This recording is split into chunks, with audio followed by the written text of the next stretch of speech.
ISA 2023 in the most vibrant city of Dubai.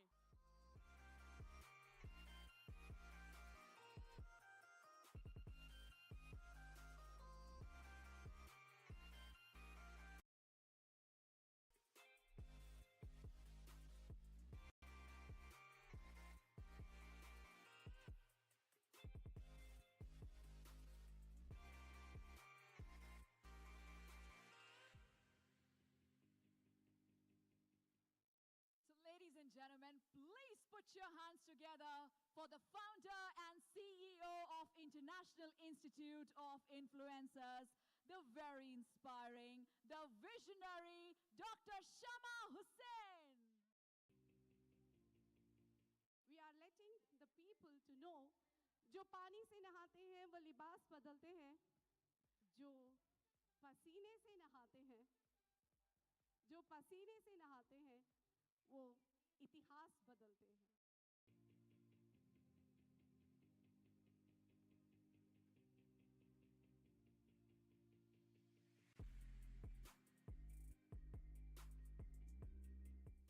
Making forward. It's great what you are doing. Wish you the best, all you and your team in UK, in Dubai, in Oman, in New York, in Arizona, or anywhere you are functioning and doing your work and business. Good luck and wish you the best. Thank you very much. I thank you all. And I congratulate Shama, first of all, for this wonderful event. And secondly, for the birthday. May Allah grant you everything, whatever you wished for. MashaAllah. See, every event, it looks very shiny, glittering, but there is a lot of efforts actually behind it. What she have done coming here to Dubai, organizing. See, she's been connected to each and every one of you on a daily basis, coordinating, follow-up, and here, all these arrangements. MashaAllah, you have done a very good job. Congratulations for the successful event, the party also later. That is what. Thank you, everyone. God bless you.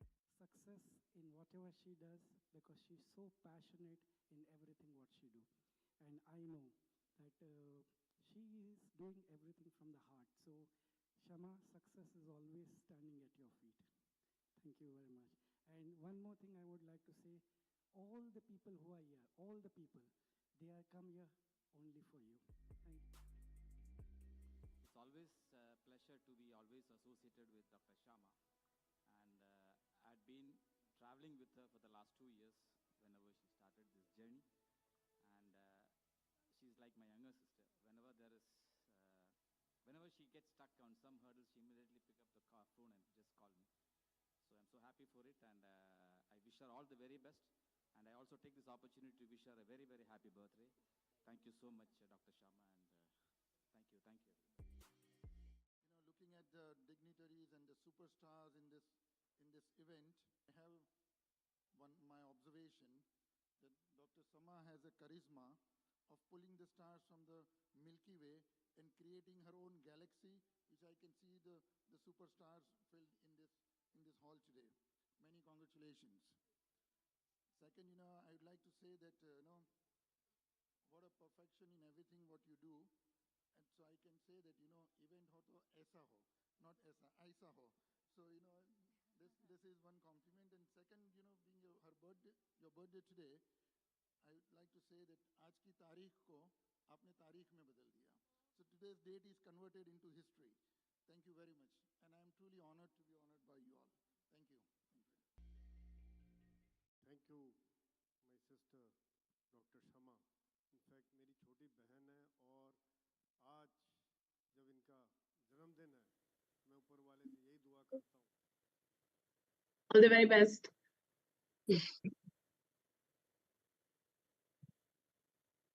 Good morning, good afternoon, and good evening, my dear friends. This is Dr. Shama Hussain, founder and global CEO of International Institute of Influencers. Today, I'm so energetic Today, I can say I'm so energetic. I'm just boosted with lots of confidence, lots of happiness today, because I feel so proud that our students, our professional students, are going to present themselves to the world today. We are so proud of our students who has done lots of hard work with committed, I can say, with commitment and accountability. With commitment and accountability in promoting our vision, humanization of education, where they have taken education not materialistic, but for life. So today is the special day for International Institute of Influencers, as we see our students from Philippines, from Egypt, from Africa are going to present themselves. That is leadership. Leadership is influencing, and influencing is leadership. So that's what we are going to influence the world today, my dear friends. And without delay, just before I proceed, I just want to tell to all of my professional students that believe in yourself, and the world will believe in you. Trust in yourself, and the world will trust in you. So with these words, with this energizing boosters, let's make this event today more energizing. Let's spread this ripples of positivity so contagious. And as everyone who are watching me knows very well, that we never start any of our event without the Iron Man of III. Iron Man of III, COO and BOD of III, a great mentor, man with commitment, man with discipline, and a great friend of mine, Dr. Kevin Ward from United States of America, for whom the time never stops.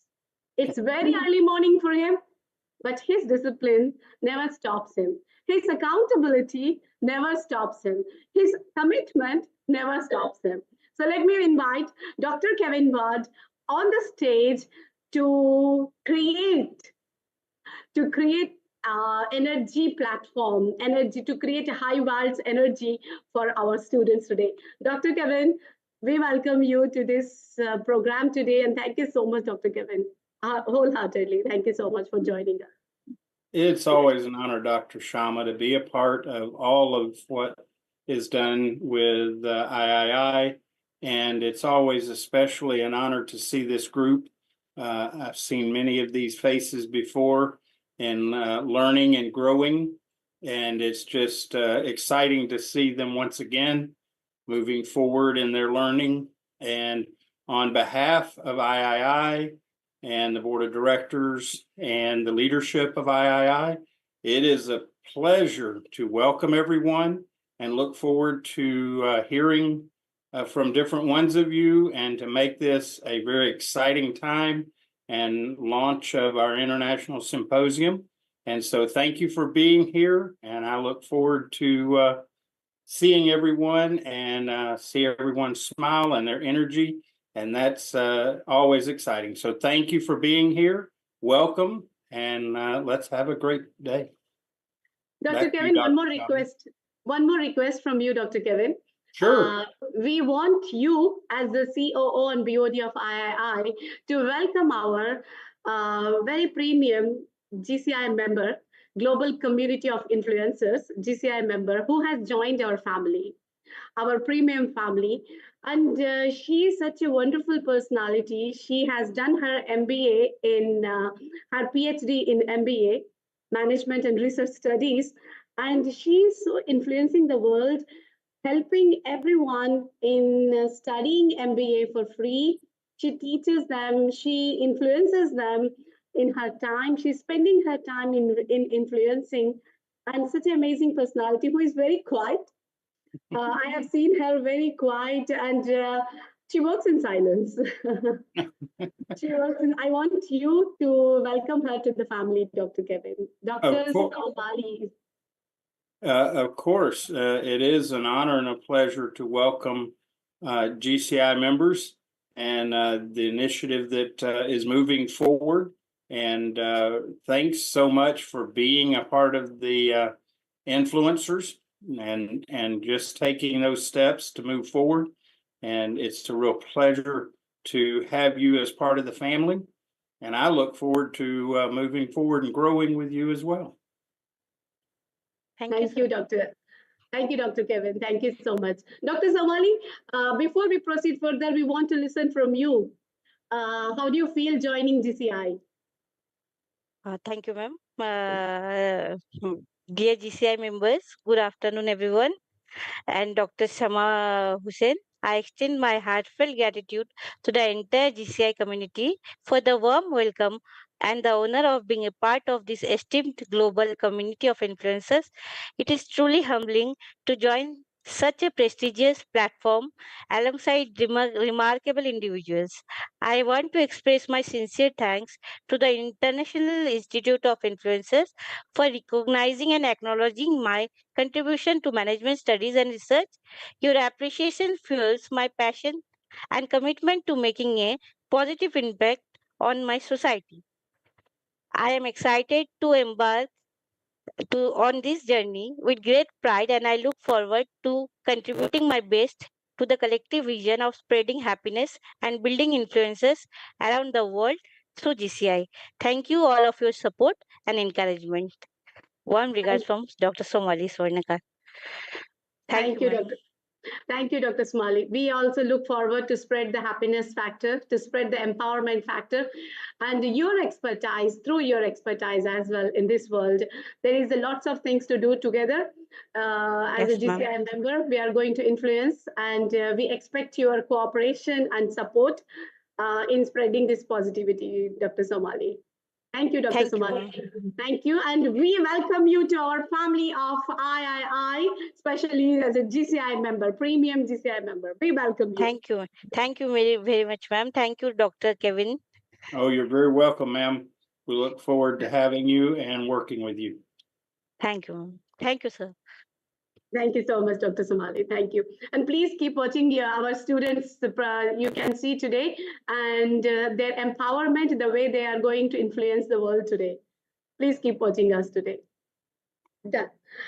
So, my dear friends, now, International Institute of Influencers are going to initiate with the permission of Dr. Kevin Ward. Dr. Kevin Ward, I request your permission to start this International Symposium today.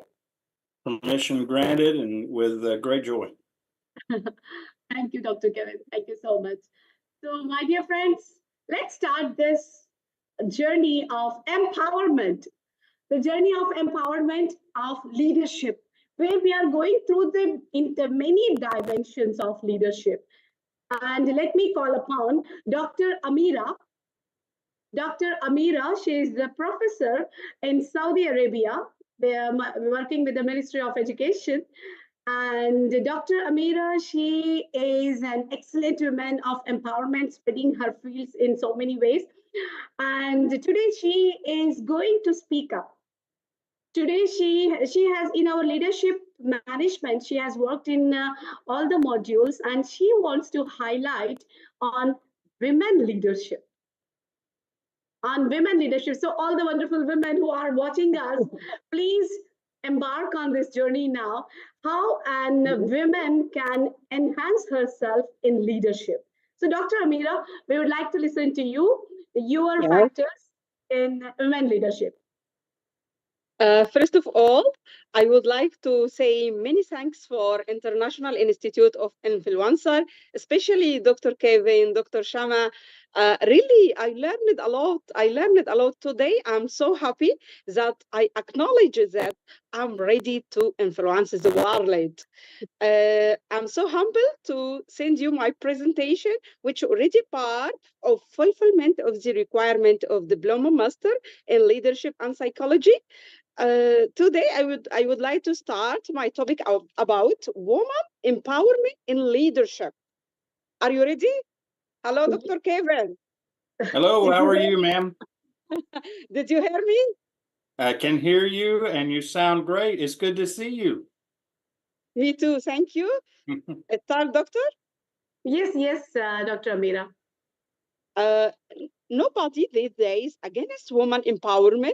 That means accepting and allowing the women who are not on the outside of the decision-making process. Woman empowerment is the most critical point to be noted. for all over the development for all countries all over the world. Empowerment, it means the process that creating the power in the woman over their own lives, their society, and their countries as well, to access all the opportunity without any limitation or any restriction. For example, in the education, in the professional development, in their way of life. Also gives them the opportunity for decision making and creating a sense of empowerment. Empowerment, it includes the action of raising the status of the women On it, all over just you the can see world her. in education, in the raising the awareness and the literacy, also training them and give them the related defense self. Women empowerment is all about equipping the woman and allowing them to make life determining decisions through the different problem in society. On the have many methods to empower the women. We can take in consideration number one, economic development, which refers to the ability for the women to enjoy their rights, to control the benefit from resources and assets, and they have income, especially through the work they can make on their time, also the ability to manage the risk and improve the economical status for every woman all over the world. Number two, for the method for empowerment of the woman is political empowerment, which mostly supports the woman to create policy that what best supports the gender equity and equality. There is no discrimination against the woman. Both are equal in the right and the also there are many barriers. On the opposite way, we have many barriers. For example, cultural norms, exploitation of the woman, lack of education, lack of self-esteem of the woman. I would like to make hint about the role of education. Education increases the woman's self-confidence, enables them to find a better job, enables the woman to education can increase the woman awareness about their rights. Despite of significant improvement in recent decades about the education, which consider universally available, and gender inequalities is still now present, which consider a major concern in many countries, is not only the limit of number of girls going to the school, but also limit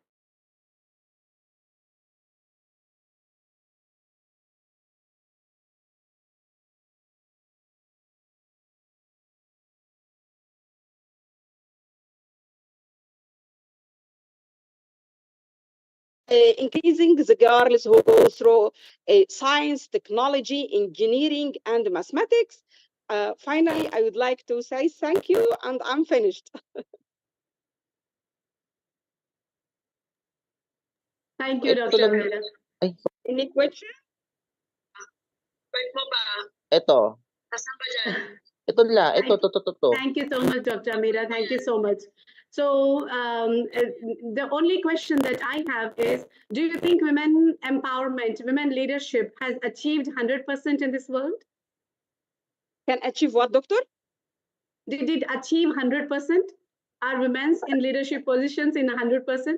Not yet, no. This is my opinion, not yet. We need to increase women more and more, but not 100% till now. Yes. Thank you, Dr. Amira. So we all have to work together. All the women have to work together, holding hands in hands to achieve this target of women leadership, because a woman can empower other women as a tribe. Thank you, Dr. Amira. Thank you so much. Thank you.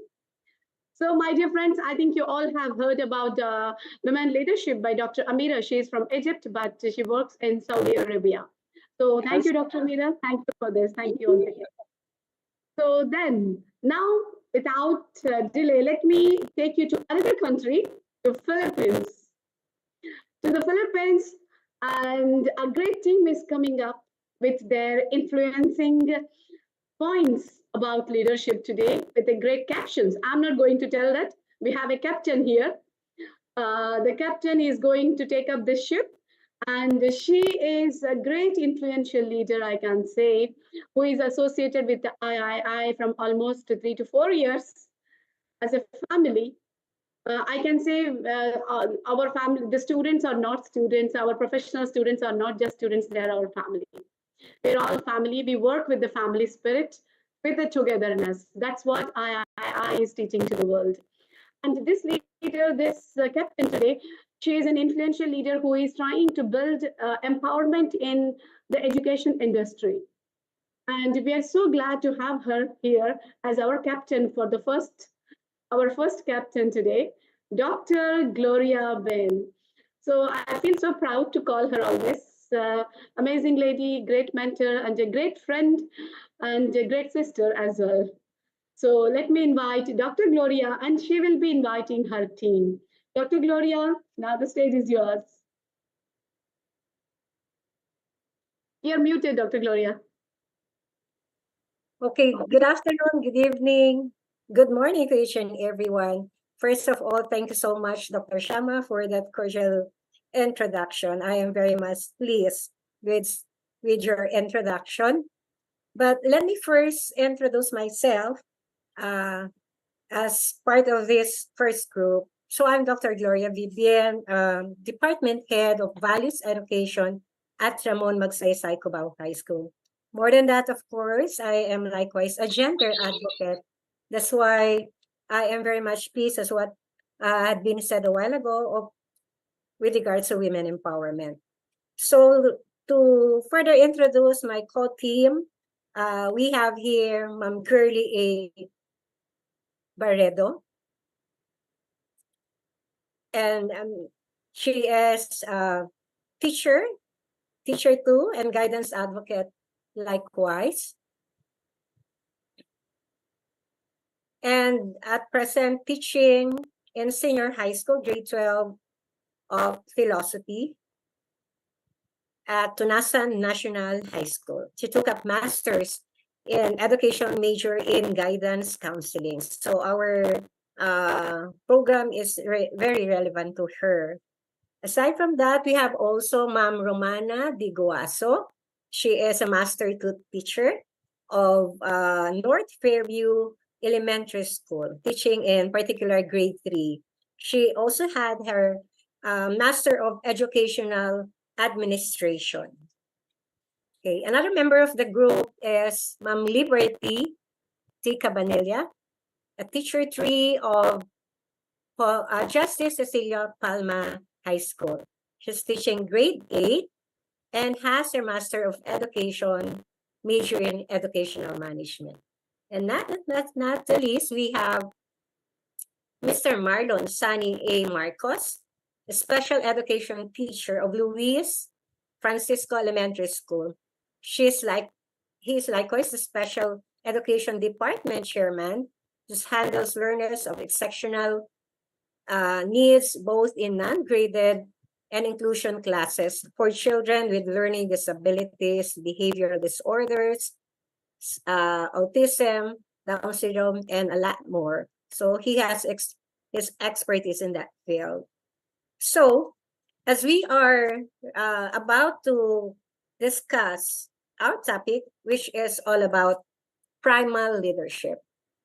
We consider primal leadership as it is said to be as the most important trait for a leader to have with regard to his emotional intelligence. At this time, our group will try to create positive climate as we discuss the productivity, collaboration, and the performance with SAR if everyone will consider this leadership. So to start with, we'd like to clarify. So as I call on, may we have in the panel Ma'am Richie or Ma'am Curly Barredo. Dr. Gloria, you are having Miss Romana is there and Miss Liberty is with you. I think better if we can spotlight, you can see maybe. Okay. Because in the series of that we have to discuss. Well, anyway, we have here Ma'am Romana.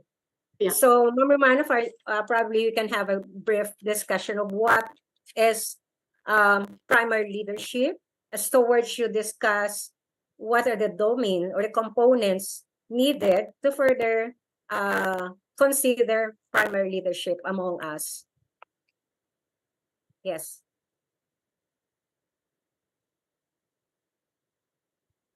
You're muted, ma'am. Still not. Yeah, bien. Yeah, Good yeah, day, good afternoon, and good evening, everyone. Goldman's 5 domain components of emotional intelligence. Goldman's broadened Myers and Salovey's 4-branch system to incorporate 5 essential elements of emotional intelligence, or EQ. The shorthand he sometimes uses: number 1, emotional self-awareness, knowing what's one feeling at one's given time, and understanding the impact those moods have on others. Number 2, self-regulation, controlling or redirecting one's emotions, anticipating consequences before acting on impulse. Number 3, motivation, utilizing emotional factors to achieve goals, enjoy the learning process, and persevere in the face of obstacles. Number 4, empathy, sensing the emotions of others. Number 5, social skills, managing relationships, inspiring others, and inducing desired responses from them. Okay, thank you for educators. What can you say then with regards to primary leadership? There are very practical reasons to promote social and emotional learning in schools, from kindergarten through college. According to Goldman, bullying, disciplinary problems, violence, and doing abuse are reduced in schools with a high EQ, with a solid basis in emotional intelligence. Academic performance as well as behavior improves. This is an obvious connection to Goldman third. Motivational component learning stimulates curiosity and promotes feelings of satisfaction, even joy, when students immerse themselves in the process of assimilating new information. The EQ of children starts developing before they are ever enter on classroom. But EQ levels will vary widely depending on each child's home environment. Thus, teachers must be able to recognize these children whose emotional literacy needs a boost. Teachers should be ready to talk about feelings in the classroom. The message is that no emotion is wrong, but certain ways expressing these emotions or acting on them are indeed inappropriate. Thank you, Okay. Dr. Gloria. Thank you, Ma'am Romana. I do agree that primal leadership is being or supposed to be practiced not only for the adult, but as young as in the kindergarten, it must be known by our educators. Okay, moving on. Since primal leadership needs some implementation, we need to consider at this time what are the different leadership styles according to Goldman, wherein we can make use as depending to the circumstances. May I hear from Ma'am Liberty?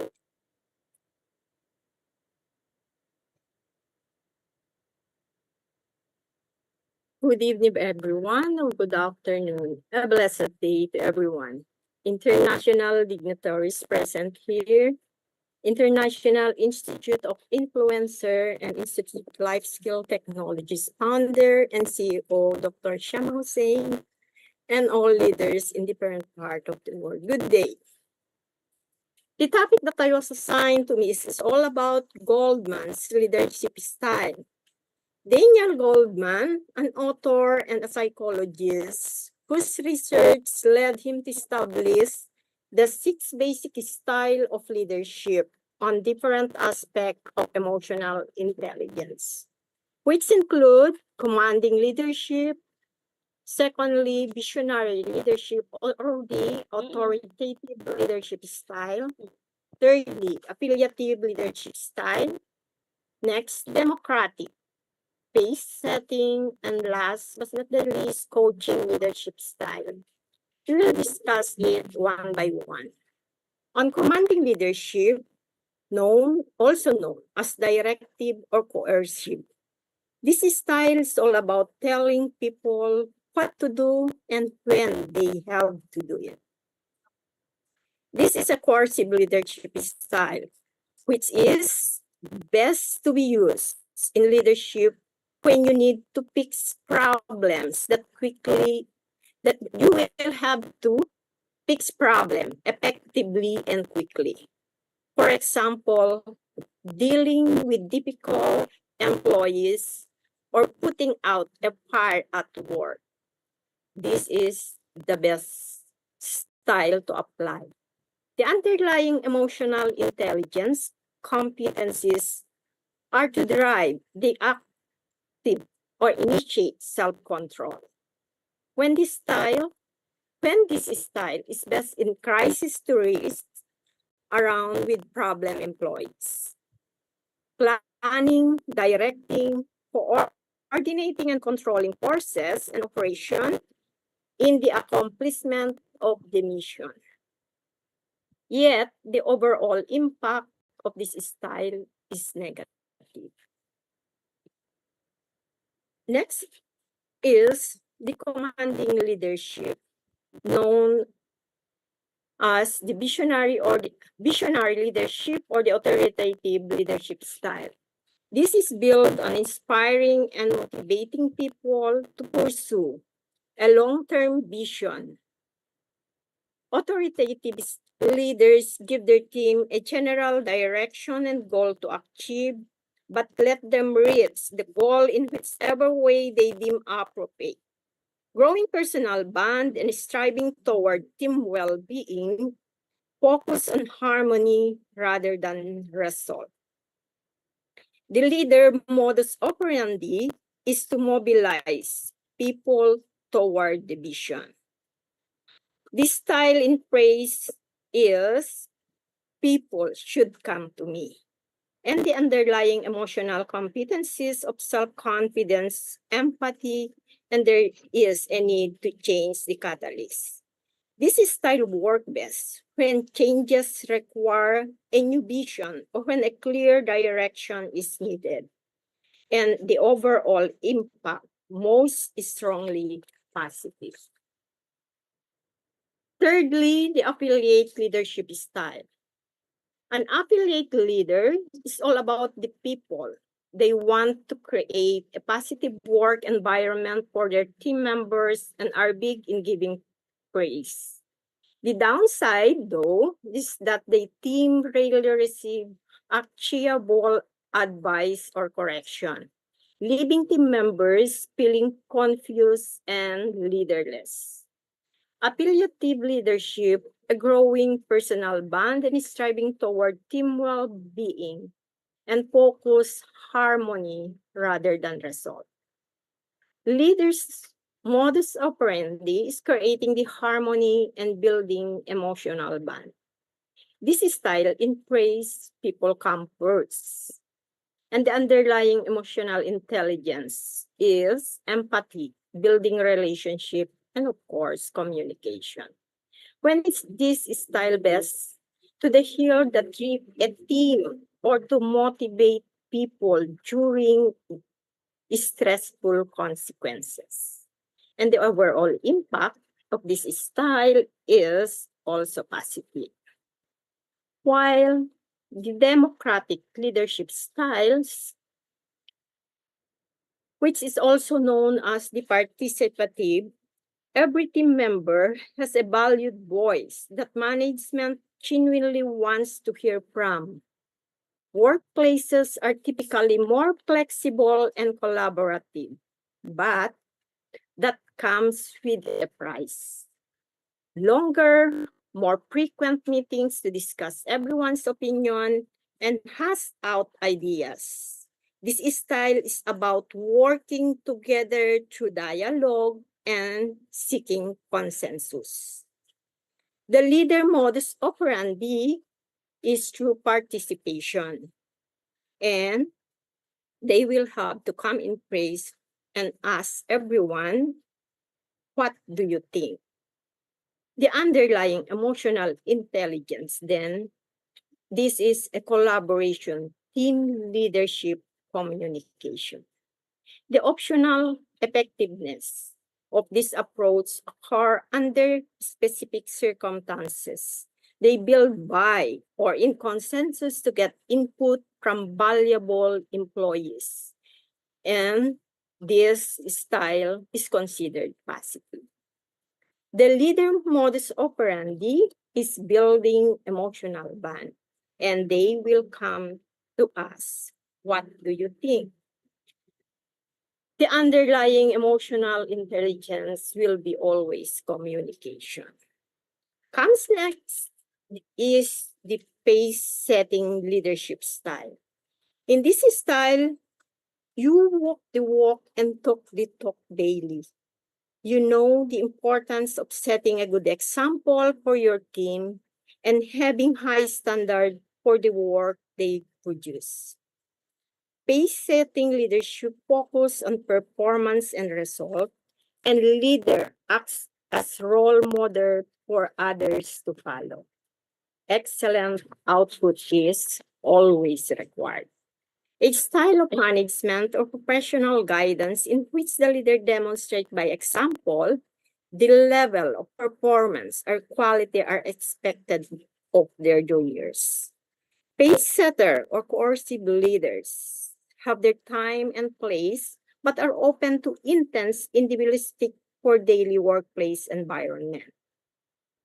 And last style is the coaching leadership style.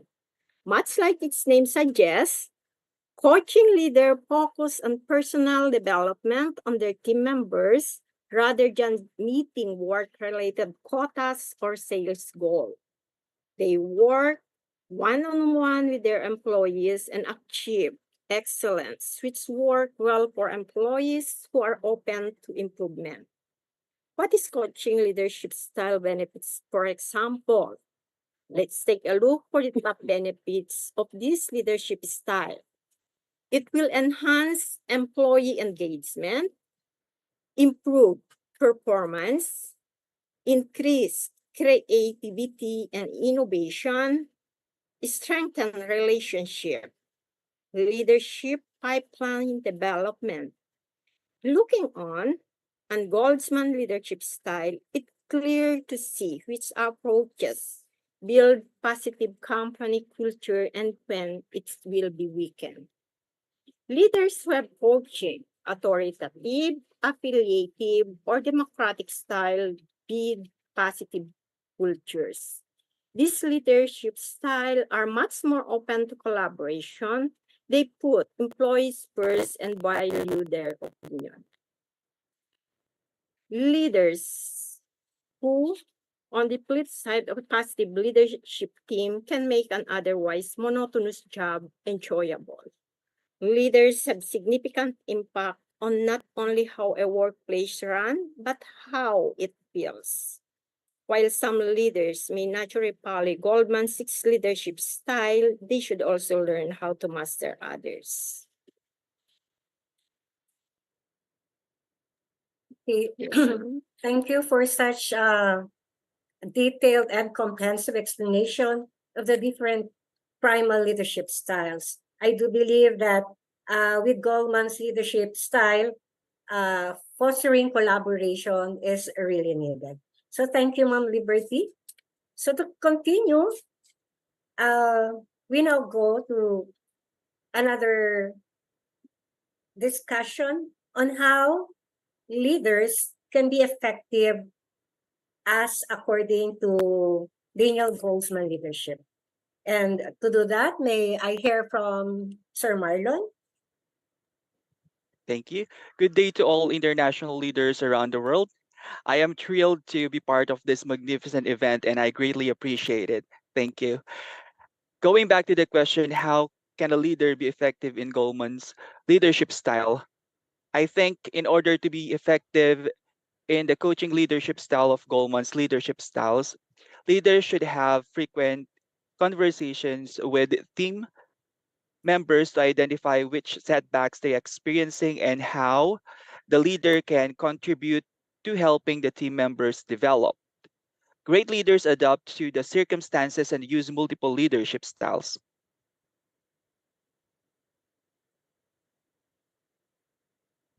Okay, thank you, Sir Marlon. But then, do you think different styles, according to Goleman, could help leaders really? I think all the Goleman's leadership styles should be used to different proportion depending on the situation. As a rule, pace setting and commanding leadership should be used sparingly and in visionary, democratic, and affiliative, and coaching style should be used regularly and in larger proportions. So you do agree that leadership styles help create positive company culture? Looking at Goldman's leadership styles, it's clear to see which approaches build a positive company culture and which weaken it. Leadership leaders who have coaching, authoritative, affiliative, or democratic style build positive culture. These leadership styles are much more open to collaboration. They put the employees first and value their opinions. So in your opinion, why do we really need to consider primal leadership with our emotional way of leading others?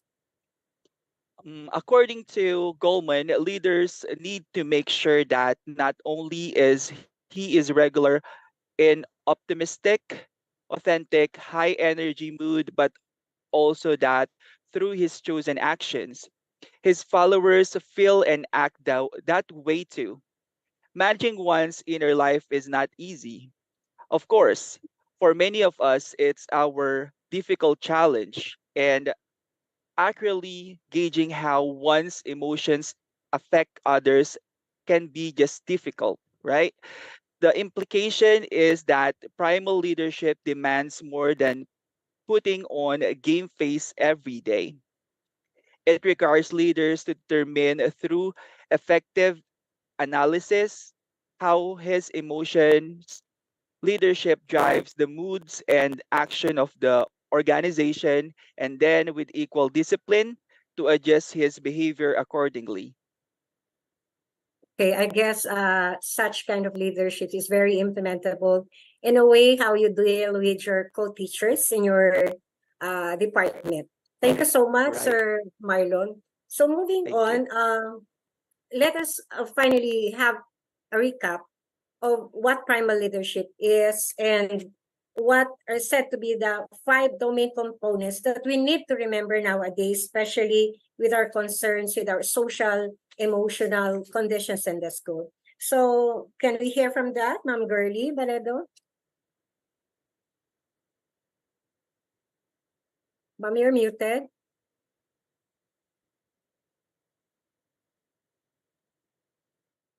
Okay, so good evening, good afternoon, and good morning to each one of us. And good morning also to our international leaders, Dr. Shama Hossein. So thank you so much. So by the way, so we have to clarify and recap for our primary leaderships.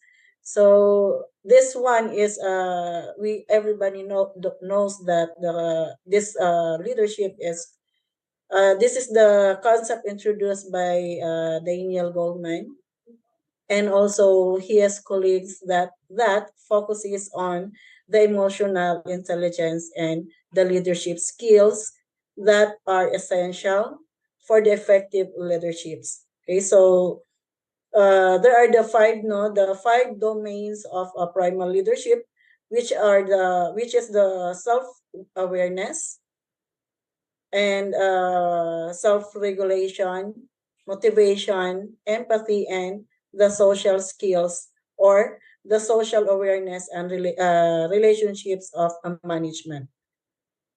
And also, when we talk about the self-awareness, so we as a leader, we must have to be aware and we have to recognize to our members that and understand one's own of their emotions.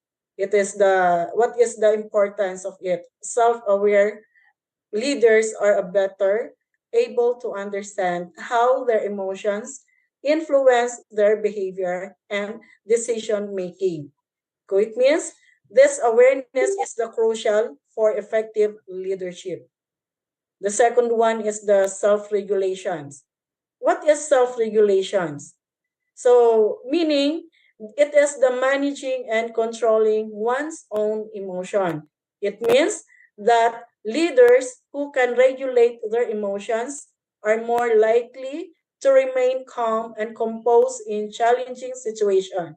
So me, as a guidance advocate in our school, this is one of my aware. This is one of my technique how to deal with my students, even the parents, even my co-teachers.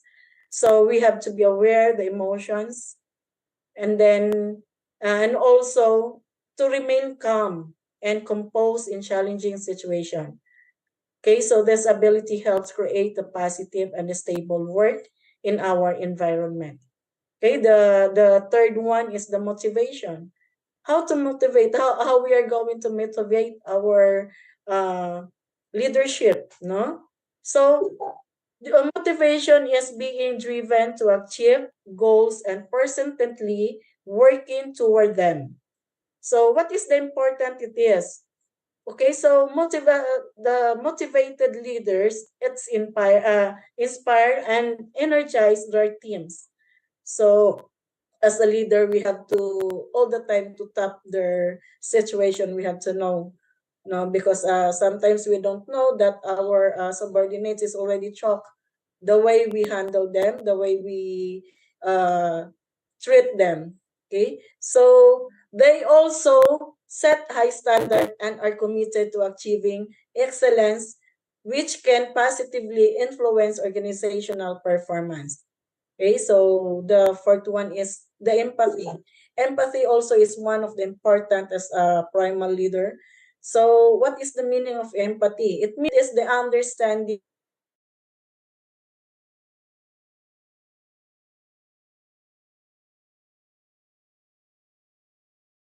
are we empathetic?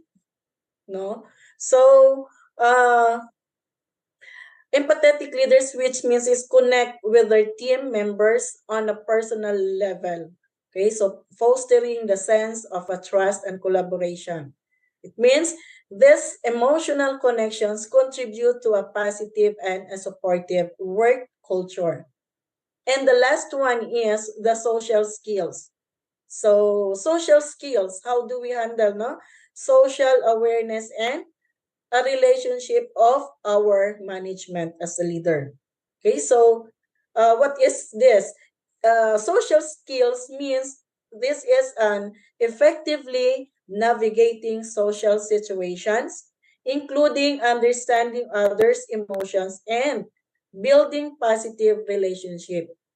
Okay, so as a leaders with a strong social skills can create a harmonious and cooperative work environment. Okay, so they excel in communication, conflict resolution, and a team building.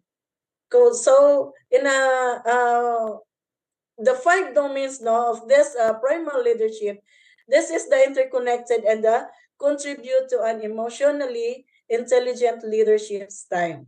Okay, so by developing skills in each of these domains, so we as a leader can enhance their ability to inspire, motivate, and lead with our teams effectively. No matter what, how hard or how difficult or conflict it is, we can be fairly motivated and righteously to our team. That's all. Thank you, Ma'am Gurley. Indeed, with the primal leadership, probably, as you can observe, we have experienced that through the encouragement and influence of our great mentor, Dr. Shama Hussein, wherein our primary goal with our studies is that looking into the emotional intelligences, wherein that is really relevant as to nowadays education system, because it is not a short time of achieving such goal, but if we could make primal leadership a practice in any organization or a group, this would have a lasting impact to ourselves and most probably to the society that we are into, most especially to the group. So thank you so much for taking your time to listen to us. And at this time, I'm going to call on the next group headed by Dr. Ulysses Yu. Thank you. Have a good day to everyone. Thank you. Thank you very much, Dr. Gloria. Is my team ready? Dr. Cherry, Miss Maricel Andrada, and lastly, Mr. Ronel.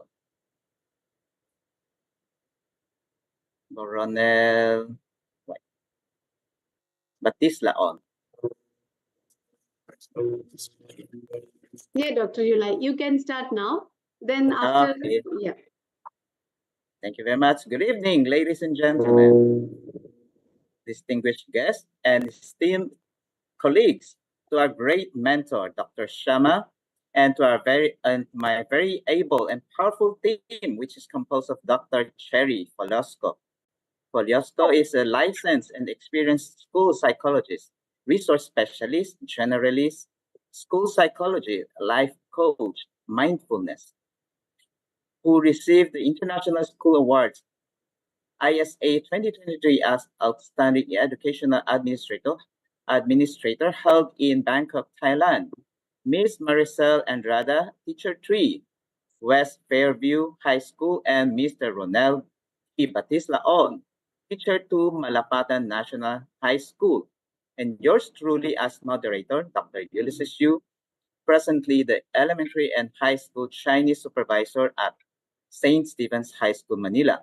We will share about motivating a team where ideas converge, knowledge unfolds, and the power of collective wisdom propels us towards new horizons. Today, we embark on a journey of shared exploration, innovation, and collaboration.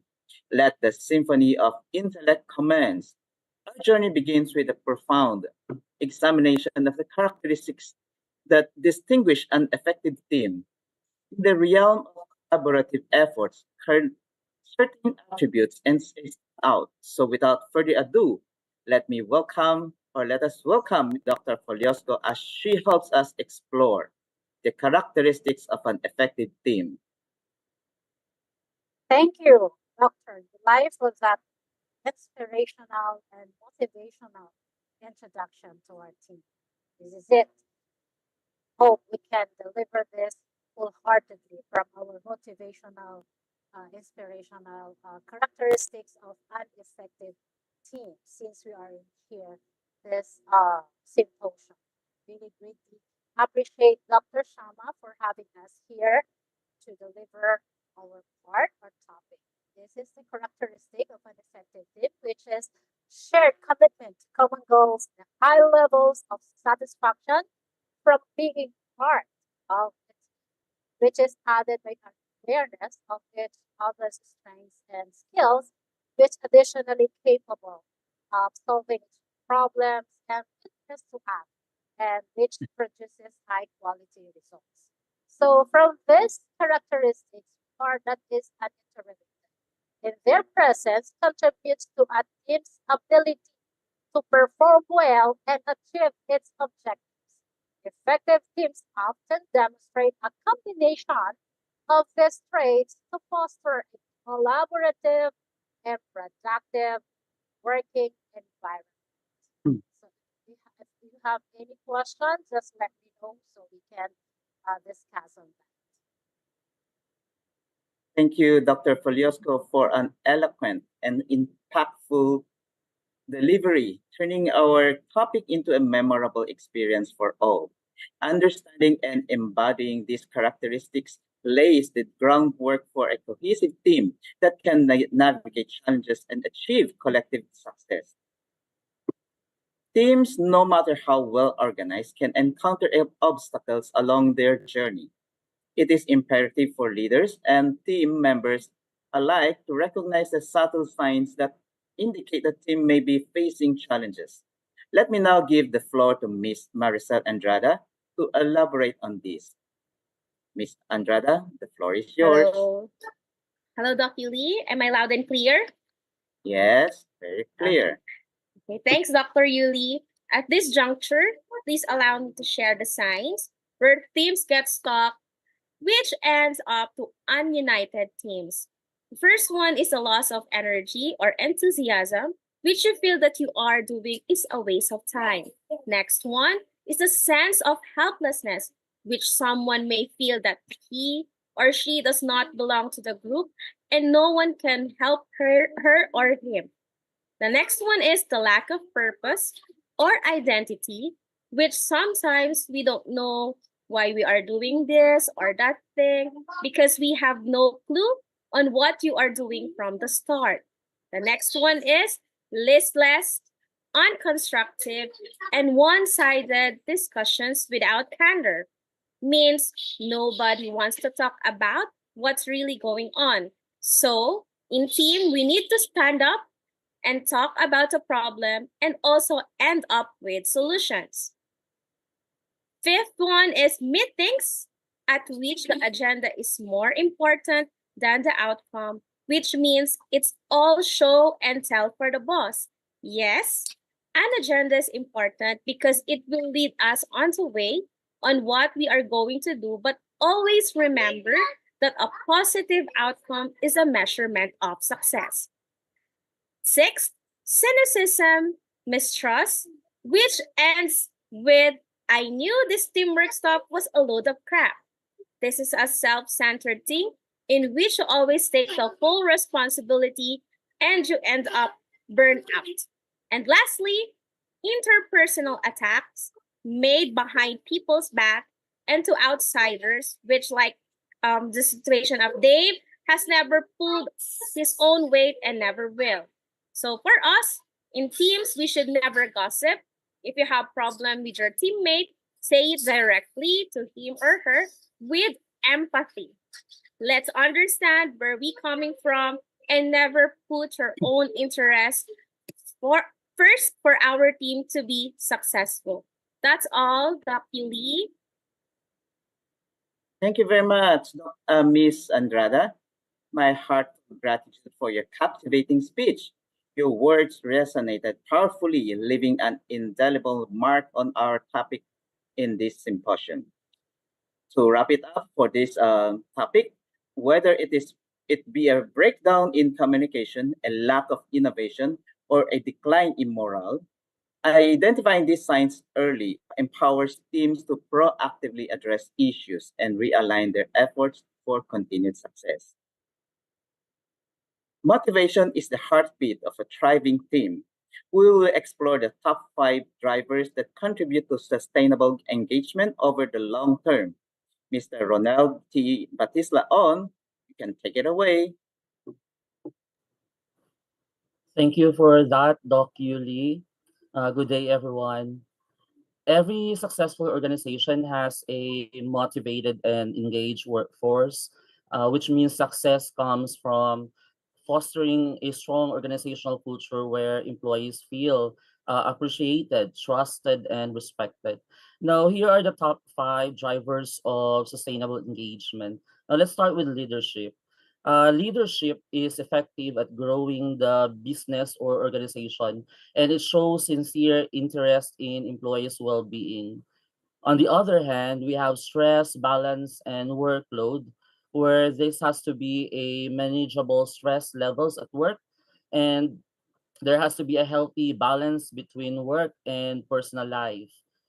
There is another primary area of focus wherein which are the goals and objectives wherein employees understand first the organization's business goals, second steps they need to take or to reach those goals, and third how your job contributes to achieving goals. When it comes to supervision, supervisors and leaders must assign tasks suited to employees' skills. They have to act in ways consistent with your words and treat employees with respect, of course.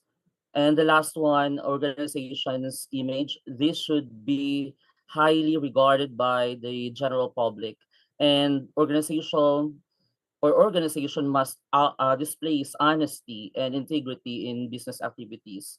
So a small work team or the employees' direct management are two examples of interpersonal and local interactions, and each member of the organization is affected by others. That's all, Doc Yuli. Indeed, these drivers play a pivotal role in maintaining high levels of motivation, commitment, and enthusiasm among team members. Here's expressing my sincere appreciation for your outstanding sharing, Mr. Ronell. This truly enriched our symposium and left us enlightened and inspired. Well, thank you very much, teammates, and for all your incredible contribution to this topic, motivating a team. Your brilliance and engagement have made this event truly exceptional. Until next time, stay inspired and continue pushing the boundaries of knowledge. Thank you also, Dr. Shama, our very own mentor. Your impact on our journey is immeasurable, and we feel fortunate to have you as our mentor. Thank you for being our source of inspiration and for making a positive difference in our lives. Thank you, Dr. Ulay. Thank you so much. Thank you very much. So to move on to our next presenter, the next group will be presented by Miss Caroline Tagasona.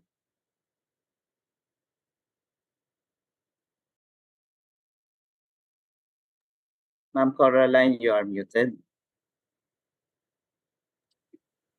Thank you, Dr. Yuli. Good evening, everyone. It is an honor to acknowledge the presence of our very skilled, very dedicated mentor and always beautiful the Director and Global CEO of International Institute of Influencers, Dr. Shama Hussein. Good evening, Dr. Shama. My dearest colleagues, fellow specialists, guests of honor, and to all my III family, I hope everything is going well for everyone.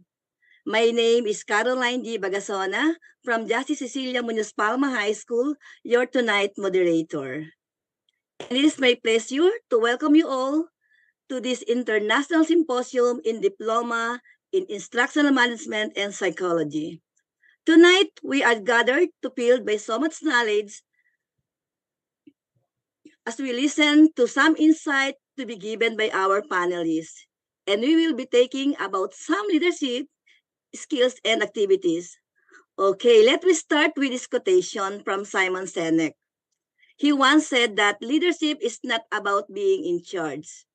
It's about taking care of those in charge. This quotation highlights a basic change in understanding of what it means to be a leader. Dr. Shyami states that although there are many resources available today, leaders are inadequate to make use of them. And since they didn't use the resources properly, that's the reason why we are unable to put knowledge into action. So, if you don't know how to use them, it will never be enough. No, that's according to our own Dr. Chama. Now, may I introduce to you our first member of panelists. She is very charming, teaching for more than 9 years in Justice Cecilia Munoz Palma High School.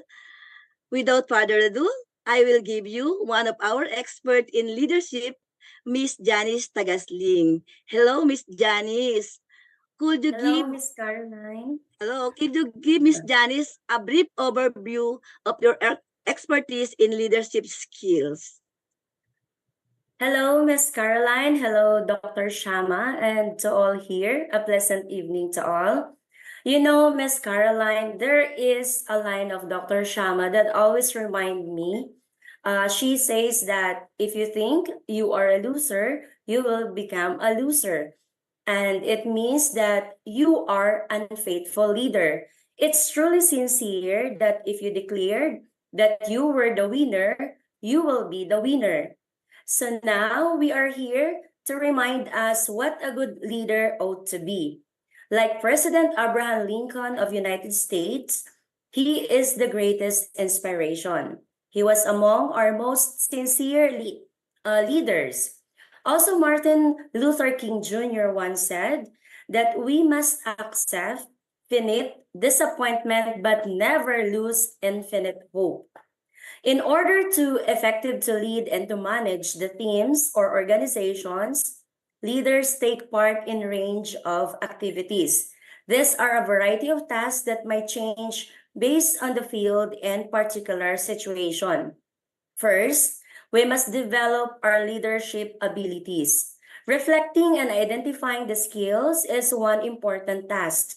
To develop them, we must a good leader and create our own plan of action. Self-assessment comes first also. It's important for a leader to evaluate their own leadership qualities and shortcomings. We must also determine what needs to be improved upon and establish specific goals. Seek feedback also. Request feedback from peers or subordinates or superiors. Construct feedback provides valuable insights into your leadership style and areas that maybe needs to improve. And next is learn continuously and have mentorship and clear goals. Seek out mentors or role models who can offer guidance and share their experiences and establish clear and realistic goals. And the most important also is practice active listening. To fully understand team members' viewpoints and issues, engage in active listening. This encourages confidence and demonstrates our appreciations for their opinions. And you maybe do this by developing connections. And lastly, that I can share is demonstrate the values and work ethic you expect from your team. You need to set a good example that cultivate trust and respect from our members. So in other words, we must lead by example. So that's all, Miss Caroline. Thank you very much, Miss Janice. Wow, your perspective on leadership abilities are really well articulated and inspiring. Now, let's proceed to our next panelist. She is incredibly endearing and affable. She is one of the educators' inspiration from Justice Cecilia Munoz Palma High School also, teaching for more than 32 years. Wow. All right, everyone, let's acknowledge Miss Rosita Cepeda. Hi, Miss Rosita. Could you... Hello, could you please provide our participant, Miss Rosita, with some information on leadership activities and skills? Much appreciated, Ms. Caroline. Greetings to everybody, Dr. Shama. Good evening. I'm delighted to be here tonight. It is important to keep in mind that developing one's leadership is a continual process that might result in continuous improvement. Continuously evaluate your leadership abilities. Adjust to evolving situation and never give up on your goals of being the greatest leader you can be. As Ms. Janice mentioned, be receptive to criticism and acknowledge that becoming a leader is a process of continuous improvement. Have the courage to take sensible risks. A team might be creative, inspired by a leader that becomes innovation and doesn't give up from a challenge. Open-minded leaders see feedback as an instrument for their own and their team's development. Acceptance of shortcomings can be helped by constructive feedback. Fostering an atmosphere that values criticism promotes open communication. When team members feel their opinions are respected, they are more willing to voice their thoughts, worries, and suggestions. When leaders are approachable and willing to listen, it establishes a foundation of trust and psychological safety. That's all. Miss Caroline? Wow, thank you, Miss Rosita. Your response was excellent. Leaders who possess humility are able to adjust to changing situations. No? They recognizing their limits, increases a leader's likelihood of getting advice from others and making wise choices. Okay, now I would like to introduce to you our next panelist, a 17 years in teaching from West Fairview High School. Of course, our very own Miss Eileen Gaspar. Hello, Miss Eileen. Hi, ma'am. Can you hear me? Yes, Miss Eileen. Yes. Ayan. Okay. Thank you, Miss Ma'am Eileen, Carol. hello. I'm glad to see you again. Thank Miss you. Eileen, let's consider a real life situation now, Miss Eileen. No, where clear communication is important. Is that okay? Yes, ma'am. Okay, Miss Eileen, imagine you are a project manager leading a team to implement a new program for your school. The success of the project, of course, depends on clear communication throughout the team. Now, Miss Eileen, how can you apply clear communication in this situation? And sincere gratitude to Miss Caroline and Dr. Shama, as well as all the distinguished guests present this evening. I am Miss Aileen, and it is my privilege to address you on the critical importance of communication in project management. In order to establish a robust foundation for any project, the initial step involves the clear definition of project goals. During the project kickoff meeting, it is imperative to articulate the goals and objectives explicitly, ensuring that every team member comprehends the overall purpose, scope, and expected outcomes. Subsequently, attention must be directed toward defining roles and responsibilities. Clear communication regarding each team member's tasks, deadlines, and collaborative process is paramount. This includes specifying the individuals accountable for each task and elucidating the methods of collaboration. Simultaneously, the project timeline and milestones must be meticulously outlined. Clear communication of deadline for key deliveries and an explanation of the critical path to achieving milestones is crucial for the project success. Establishing transparent communication channels within the team is the next imperative step. The method of collaboration tools or email must be clearly specified. Is it essential to ensure that all team members are aware of how to access and contribute to shared resources? Additionally, the implementation of feedback mechanism is vital. Clearly communicating the process for giving and receiving feedback fosters an open and constructive feedback culture within the team. This facilitates the prompt addressing of concerns or challenges arises during the project. Lastly, regular updates play a pivotal role in keeping everyone informed about the project's progress. Providing a platform for team members to ask questions or seek clarification is essential. Avoiding unnecessary technical jargon and ensuring that all participants comprehend the spoken language during conversations contribute to effective communication. In the scenario of this project kickoff meeting, we are laying the groundwork for a successful project by emphasizing straightforward communication. Every team member is now well versed in their responsibilities, project objectives, and possesses the knowledge necessary for successful participation. This transparency fosters teamwork, minimize the risk of miscommunication, and emphasizes the likelihood of meeting project milestones. It is crucial to acknowledge that humble leaders create a positive team atmosphere, promoting cooperation and respect for each team member's effort and strength. That's all, Ma'am Carol. Thank you very much, Miss Eileen. Never forget that humble leaders create a positive team atmosphere. Correct? They promote a climate of cooperation and respect for one another by acknowledging and appreciating the effort and the strength of every team member. After so much knowledge from our panelists, allow me to present to you our next expert. She has been a teacher for more than 35 years. Again, wow. A master teacher too from Iligan City National High School. Now let's welcome Evelyn P. Waperi. All right, Miss Evelyn, how are you? Hi, ma'am. Hello, Miss Evelyn. Miss Hello, Evelyn, ma'am. could you perhaps elaborate on the leadership ability of understanding group needs?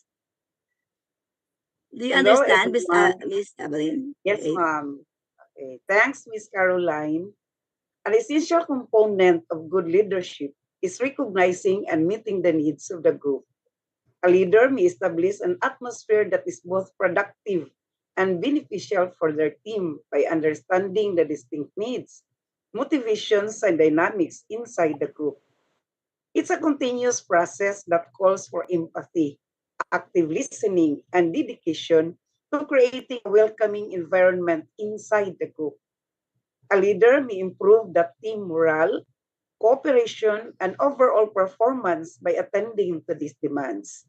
Every member of the group have unique requirements and attributes, like a leader needs to be aware of their own wants and traits, that every member of the group has requirements and qualities that a leader should be aware of. This aids the leader in treating each person as an individual, showing them respect and fostering the personal development. And this understanding helps in program planning and task completion. And among group members, this comprehension fosters confidence and trust. As Ms. Eileen already mentioned, that clear communication is very important in a group to be successful. A leader should clearly express to the group the objectives, expectations, and modifications that are needed. Never undervalue the significance of cooperation and teamwork. A leader should promote an atmosphere in which members of the team assist one another, exchange ideas, and collaborate to achieve shared goals. Let us remember that an effective leadership is not merely about holding a position of authority or having the power to make decisions. The core idea is that true leadership involves a responsibility and commitment to the well-being, development, and success of the individuals or team members under one's leadership.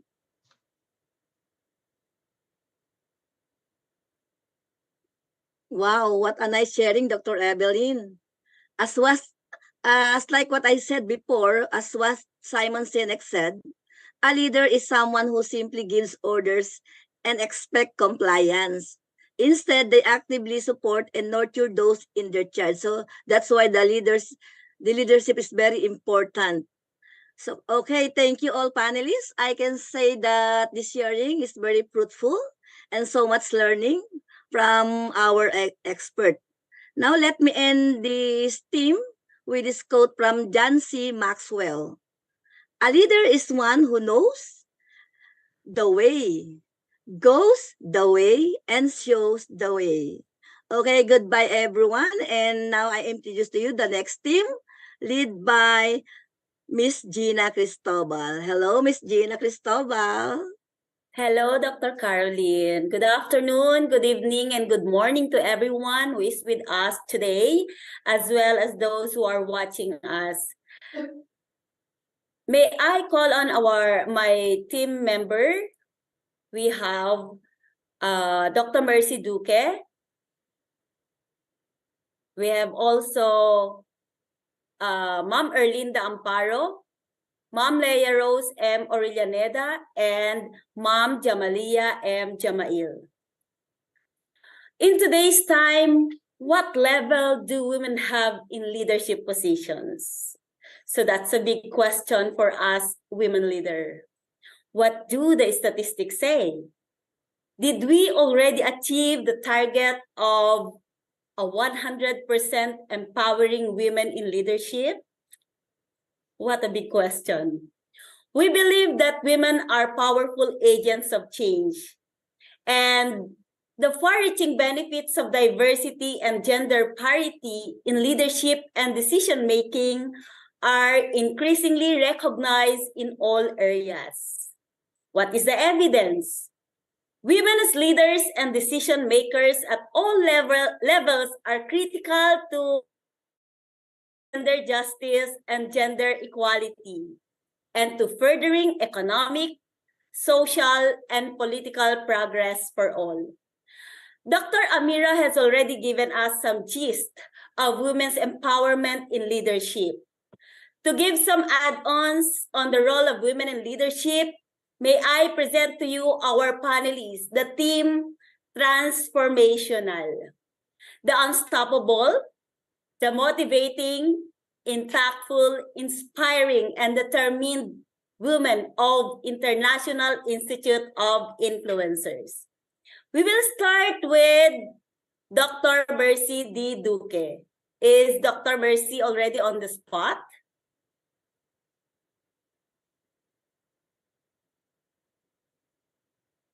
Okay, so Dr. Mercy is already in her 21 years of teaching. She is a master teacher too at Cruz Naligas Elementary School. She graduated with her doctorate in 2016. In addition, she is a curriculum instruction writer, also a gender and development advocate, a master teacher in charge in different school organizations. So, before I will ask the big question to Dr. Mercy, may I ask, what is your top asset as a woman leader? Good evening, everyone. Good morning. Good day to the world in III. Okay, thanks, Ma'am Gina. Of course, my top asset as a woman leader is a woman educator. Wow, a woman educator. And as a woman educator, Dr. Mercy, may I ask this question? In our society where we always believe in gender equality, could you give us some of your insights on the importance of women in leadership? Well, for me, when more women are empowered to lead, everyone benefits. Decades of studies show women leaders help increase productivity and enhance collaboration, inspire organizational dedication, and also improve fairness. So in today's world, organizations that are led by inclusive leadership teams have the effective decisions that deliver better results. In the 21st century, the essential qualities required to lead include the ability to collaborate, to connect, to empathize, and to communicate. So all of these qualities are feminine in nature and can help build more sustainable future. So women leaders are transformational leaders. They function as a role model for their subordinates. Of course, they inspire their team and they spend a lot of time coaching their team. So they care a lot about their personal development. When women leaders emphasize teamwork and authentic communication as the key to success, for most women leaders, of course, we will be giving the best in the future. That's all. Impressive, Ma'am Mercy. We hope you light up the minds of those who still believe men make natural and better leaders than women. Thank you very much. Another question for you, Ma'am Mercy. What do you think, or who do you think among the most powerful and influential women leaders of today and in history inspired and influenced you? In one word, what is common between you? Okay, for me, of course, we as women, and then for the from the history, of course, I really like and I really admire. That was late Senator Miriam Santiago, defensor. Because of her, she is really the globally personality. Because of her, she had the legal brilliance and courageous example in fighting corruption, and we hate corruption. Okay, Dr. Mercy, before I will give the microphone or the spot to the next panelist, may I ask you this? You know, this is already my 5th time attending the different courses offered by International Institute of Influencers. This means that I am very much ignited by the excellent learnings, experiences, and exposures I gained from attending their courses. Of course, through our great mentor, Dr. Shama Hussein, who has deeply influenced us, upgraded, developed, and transformed, especially me, into a very confident and empowered one, just because of this great woman leader, Dr. Shama Hussein. And so, Dr. Mercy, I know this is already your 3rd time, 2nd time, what? 5th time. We've been classmates since then.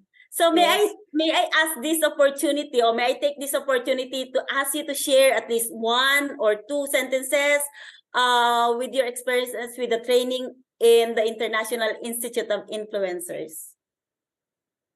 For me, I really appreciate Dr. Shama's educator system. You know what? I've been feeling the weaknesses in my school, of course, in within my friends and also my colleagues. You know, I've been having the feeling of weakness. Then Dr. Chama gave me the strength to develop, and now I'm really happy to serve, and I'm really admiring Dr. Chama's education system, and I hope her advocacy in dealing with this education as a leader in education, I would like, and then I recommend Dr. Shama to continue her wisdom in dealing with not only to Philippines, in Egypt or Africa, I want through all over the world. Congratulations and thank you very much, Dr. Shama, for being the leader of the team.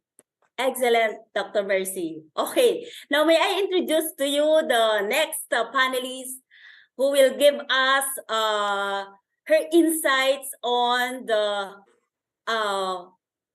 what she believes, if women make better bosses or the men. Wow, what a question. Now may I introduce Miss Leia Rose Aurelianeda. Miss Leia Rose is a teacher 2 from Judge Feliciano Belmonte Senior High School, currently the School Disaster Risk Reduction Coordinator and also served as a Junior Medic Society District Coordinator. She is a college instructor, a master's degree holder specializing in physical education. Furthermore, she holds a bachelor's degree in criminology and actually is a licensed criminologist in the Philippines. Sarge Leia, what is your top asset as a woman leader, as a criminologist, as a teacher? Take it away, Miss Leia.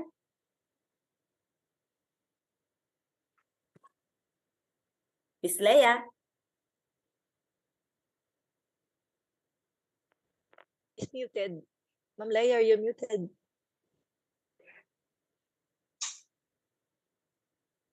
Ma'am, Of you're course, muted. Miss Leia, this is her first time, and actually, she told me that she's having jitters. So, Miss Leia, your mic.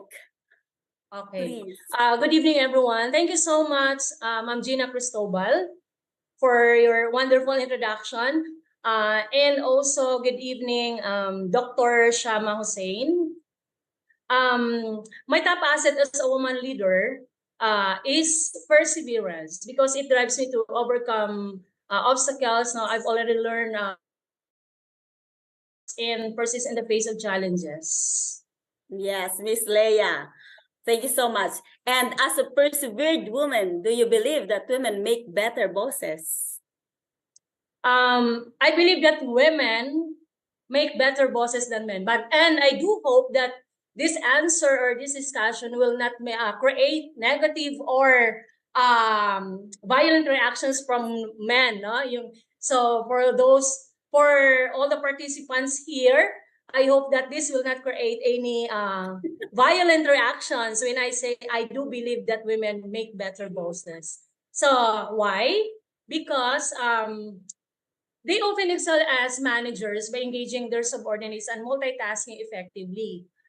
Women possess a natural ability to handle multiple roles, such as a career person, mother, sister, friend, and partner. And just like all of the women, all the participants in this symposium, so they compartmentalize their lives with a commitment akin to a superwoman, striving to perform at their best in its capacity. Managing strict timelines and adapting on the fly are crucial for success, and women adeptly handle these diverse responsibilities. The unique strengths of women as leaders extend beyond multitasking and engagement. They bring a distinctive perspective to the workplace, fostering diversity and innovation. Additionally, women leaders often exhibit a high degree of emotional intelligence, allowing them to connect on a deeper level with their team members.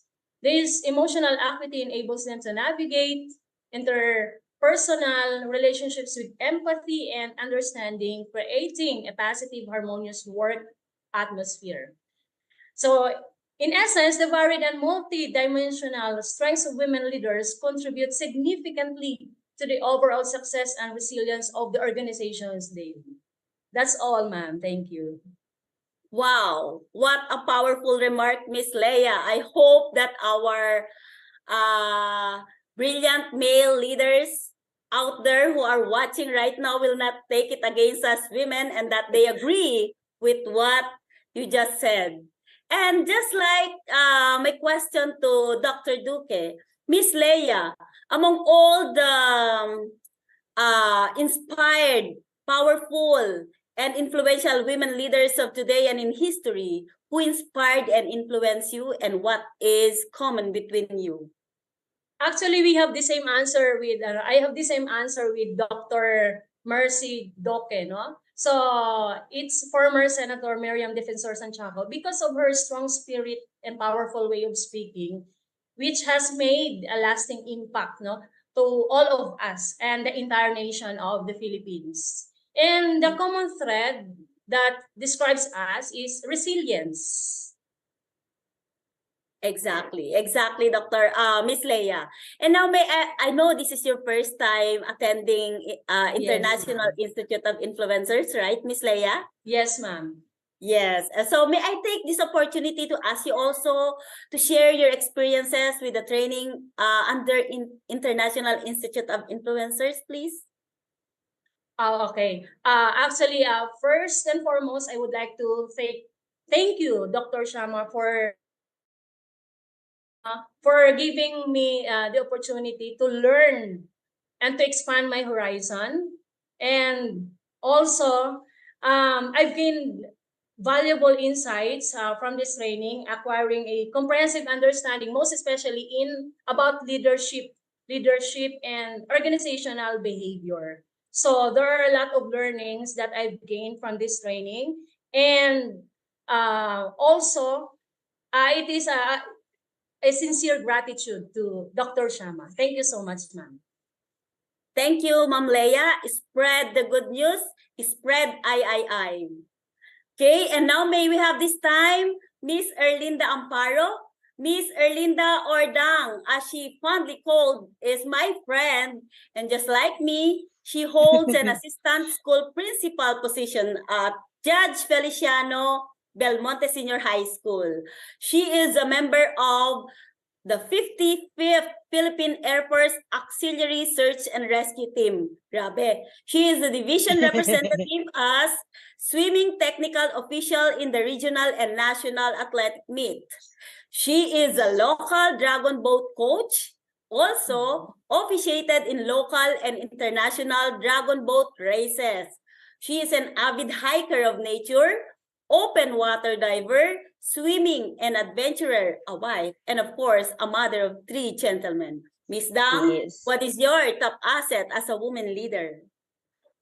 Before anything else, I'd like to greet everyone a pleasant evening, morning, and a day to everyone. My asset is that I am a unique leader. I am a unique leader. And Miss Dang, as a unique leader, why do we women have unique leadership characteristics? To answer your question, why are we women have unique leadership characteristics? Well, because we are more charming, charismatic, persuasive, optimist, and highly motivated than our male counterpart again. Sorry to say that. We have this contagious passion that makes our employees motivated to work harder. And we are more of being a risk taker. We are confident to make big decisions. And when we are being turned off or being belittled by others, we usually tend to show attitude and say, I'll show you what I can. Perfect. And we are also unique because we have this self-confidence to brush off people who doubt us. We trust our intuition when we know we're making the right choice. We are creative leaders. We solve problems in unique and innovative ways. And we are willing to experiment and think out of the box and work away from our comfort zone. And we are more of being empathetic, compassionate, and we know how to connect with others. We care about the needs and hopes of our people. Also, I believe that women are better communication and we have better communication and listening skills. We are able to get through our people by communication. We balance opposing characteristics and know how to engage completely with what another person is saying while remaining open-minded about hearing new things or new thoughts. Lastly, we are unique because we understand our leadership purpose and why, not just what, when, where, and how, but why. All women leaders are fueled by strong vision and sense of purpose. We are not afraid to think big or to dream big. And we always have an eye on a wider vision. That's it. Wow, what an incredible remarks, Miss Dang. A big yes to that. Very well Thank you. said. And of course, Thank just you. like the others, I'm going to ask you this question. Who among the most powerful and influential women leaders of today inspired and influenced you, and what is common between you? we what we have in common is that we are both unique, I guess. The description I said before, we have that both. And that is no other than Dr. Shama Hussein. She is a great influencer. She's someone who gives us, or motivate us and give us the inspiration to be here, to talk here. This is my second. Actually, this is my first time being here, but this is my second time enrolling in III.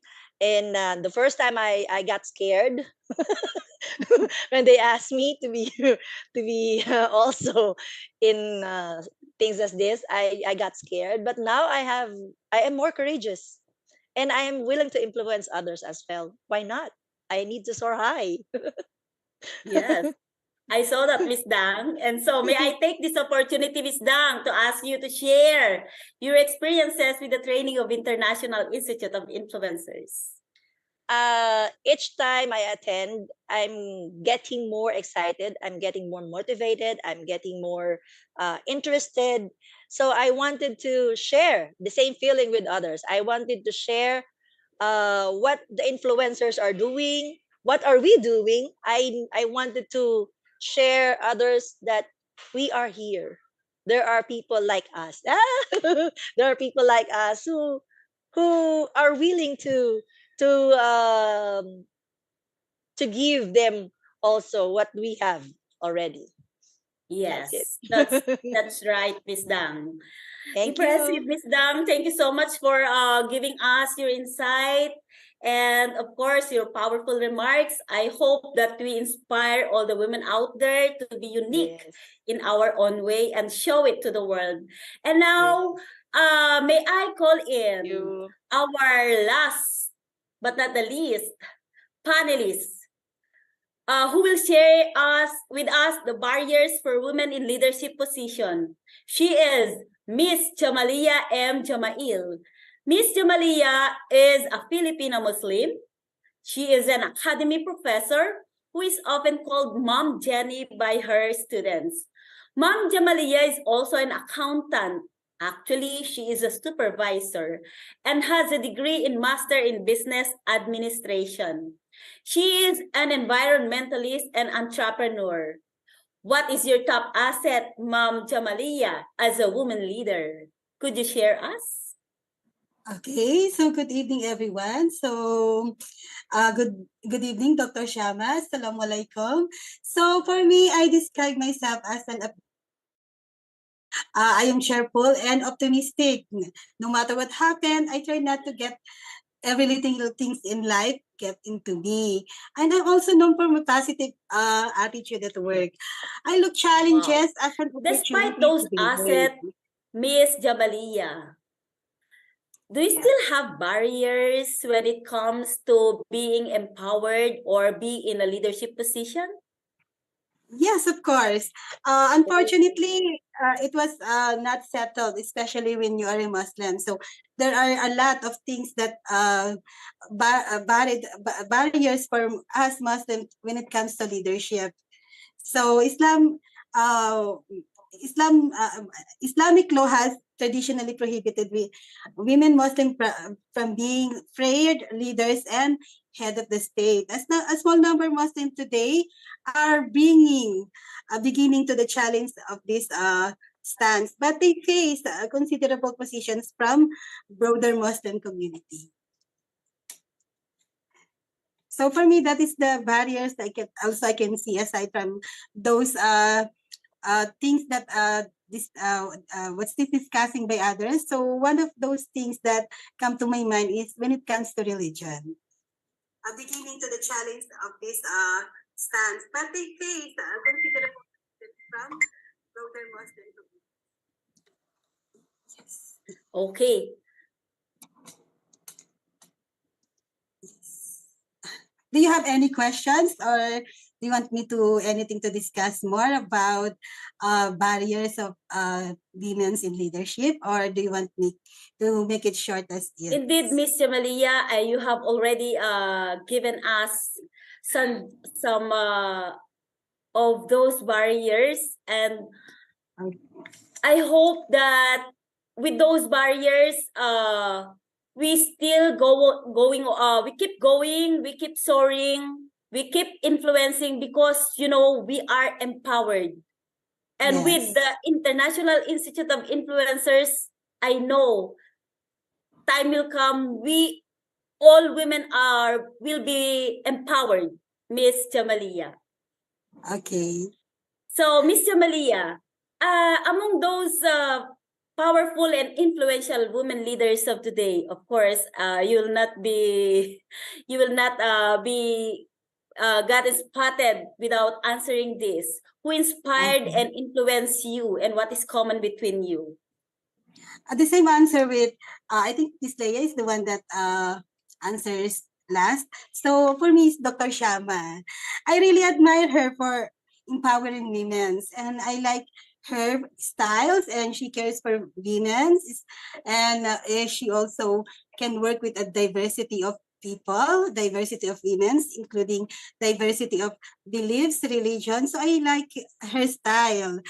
She's one that are common for me, that she can do that as well as, even though she's also a Muslim, but she can work and she can do leadership. So that is something that inspires me. Thank you, Ma'am Jamalia.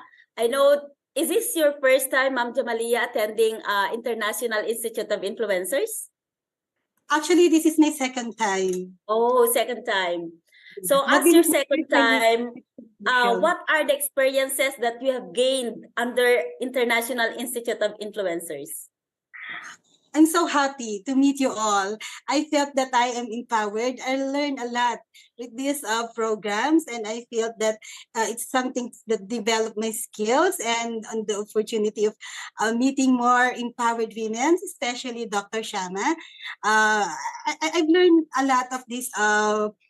What's this III? And if it could be a chance to continue, I will do, because I felt that it's empowering me and also developing my skills as a woman.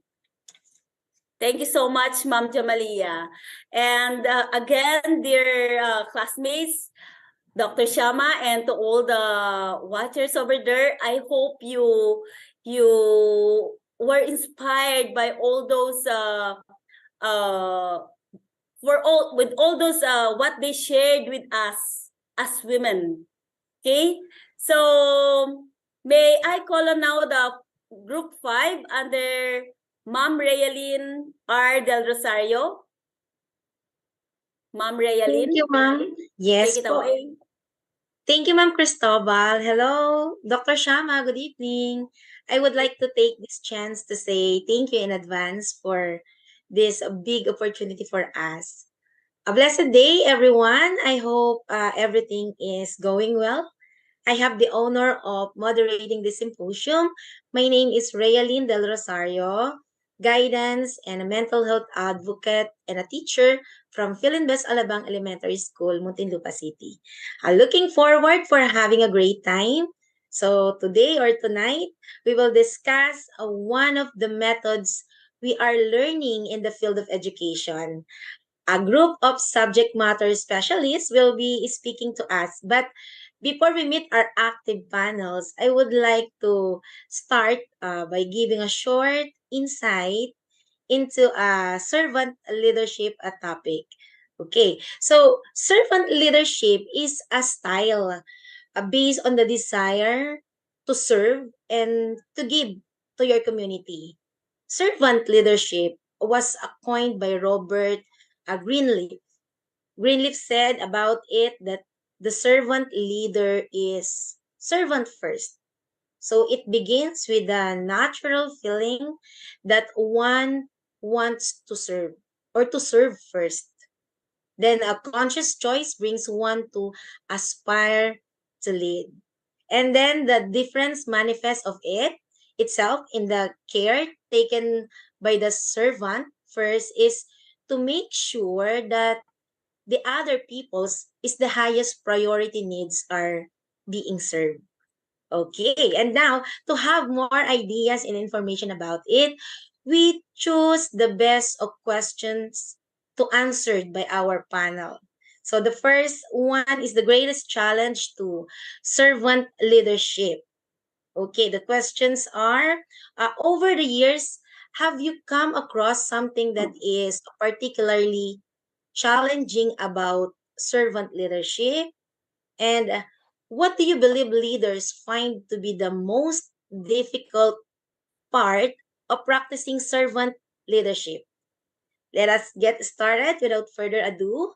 My first question is for our expert, Miss Gina Rodriguez, a guidance and a mental health advocate and a teacher from Kupang Senior High School in Muntinlupa City. Go on, ma'am. Thank Hi, you, Ma'am Miss Gina. Rhea. Thank you, Miss Rhea. Am I clear? Yes, ma'am. Okay. Good evening, good morning, good day, everyone. Thank you, Dr. Shama, for this opportunity. So, for the greatest challenge to servant leadership, I think one of the key challenges is an understanding of the underlying definition and philosophy or belief about servant leadership. I think it's sometimes tempting for folks who are genuinely excited about servant leadership to want to start or to jump into implementation without having done the personal work that is necessary. If I can, I might just add that the hyphen in servant leader is critical. And most people don't look at that. I don't think, or even have maybe even thought about that. But for me, the inclusion of the hyphen in the term servant leader was critical in communicating that it's at least a dual commitment to serving and leading. And in fact, with servant as the first word, that's the starting point. And then you look for opportunities so that sometimes gets over. That's it, ma'am. It's absolutely true, Ma'am Gina. I haven't done a good job of keeping that hyphen in there, but I'm going to go back and do something editing, I think. But I appreciate it very much. So moving forward for our second question, what trends currently influence servant leadership? So I think this one is a very important thing. Do you see any trends that are making servant leadership easier to adapt or more popular lately or anything? Let us hear the ideas from Ma'am Hannah Rose Mufas, an ESP teacher of Alagro High School, Quezon City, and also a mental health advocate. Go on, ma'am. Thank you, ma'am. Good evening, everyone. With your question, ma'am, a couple of thoughts come to my mind. The first one is the growth of servant leadership in international level. Another thing that I observe is that the idea of servant leadership or practice of servant leadership as related to education, especially in higher education and community education. Um, I noticed that in both of those areas, servant leadership has tremendous growth and development. Also, I noticed that in area of education, there have been growing number of institutions that offer courses on servant leadership, as well as providing books, materials, and texts and programs. So I think that's the trend in servant leadership that I felt greatly encouraging that in both international level and in education, servant leadership is striving. Thank you, ma'am. Okay, got it. It's wonderful. I wasn't familiar with leadership, but really in all circles around leadership development, leadership trainings, and is the big question of the difference between leadership and management. How do you define the difference between the two? So this is for Sir Antonio Calweng, a school administrator of ODB Montessori School, school administrator of Lord Jesus Blessed Academy, and also the national leader in NCR of LGBT Philippines, LGBT advocate. Take it away, sir.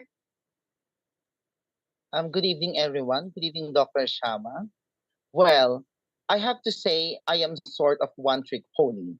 I've always had a single focus on servant leadership, and I had little interest, frankly, around general leadership or other approaches to leadership theories, and management. But in general, I think that leadership is about people and management, about system and other things. Servant leadership is about relationship between people.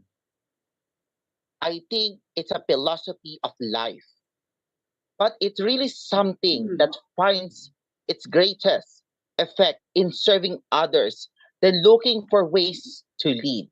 Thank you, ma'am. Thank you so much, Sir Antonio. Actually, the approach you mentioned is a quite useful and beneficial. And now, let's hear another important reasons from the question of how important will servant leadership be in the future? So we're all excited to hear the infos from Mom Pearly Ragaggio, an assistant principal too of Lagro High School in Quezon City, and also children and community advocate. Hello, ma'am. Um, okay. First and foremost, it's good to be here, and I appreciate this opportunity. How important will servant leadership be in the future? The question is very impactful, and thank you for that. I believe leadership principles are not going away. They've been around since mankind existed. And this fundamental leadership, in essence, is what servant leadership is all about. The development of others are not going away, never going away. How to treat people with respect and kindness, never going away. And when we get into the margins and when we treat people wrong, the organization is never going to succeed. You are not going to attract and retain the quality of talent that you want to keep in your organization. So I think servant leadership is here to stay. We've got to be better at refining it. We've got to make sure and very clear on what it means to be a servant leader and what are the risks are if you don't do it right or you misuse it or abuse it. I think we really owe the world a continued refinement of servant leadership. It is a journey. So really, I think servant leadership is here to stay. We've got some position and we have to make sure what right looks like. And that is why I love about servant leadership. It is blazing the trail and it is attracting the right people. Thank you. Thank you, Ma'am Pearly. Yes, very well said that we need to show how important to treat people with respect and kindness. And of course, soon we really hope they become a servant leader also, of course, by doing great things. Okay, for the last part, can you say one final thing from this last question? Okay, what advice do you have for developing servant leadership skill? Okay, so may we call on Ma'am Gina, Ma'am Hannah, Sir Antonia, and Ma'am Pearly for your ideas about it. Okay, so to what advice? My answer is encourage collaboration. So leaders who encourage collaboration and give their teams the tools they need to work together successfully are helping their team learn the true meaning of teamwork. Encouraging employers to work together keeps engagement and trust high and can lead to work environments where high performance is the norm. That's it, ma'am. That's good. How about you, Ma'am Hannah Rose? I think, ma'am, uh, also it is also important to cultivate an improvement mindset. No, we should always remember that leaders should never stop growing. No matter how well a leader thinks they are leading, they should always strive to do better. This skill, cultivating an improvement mindset, not only helps leaders to hone their skills, but also inspires their team members to continuously develop their skills, when they model this principle. That's all, ma'am. Yes, that's good. Thank you. How about you, sir? What is your advice, Sir Antonio? Of course, maintain good communication. Communication can make a difference between a highly engaged and highly disengaged team. Leaders who engage in active listening are able to build a real connection with employees and develop an understanding of what they need to succeed. Thank you. Okay, thank you. How about you, Ma'am Furley?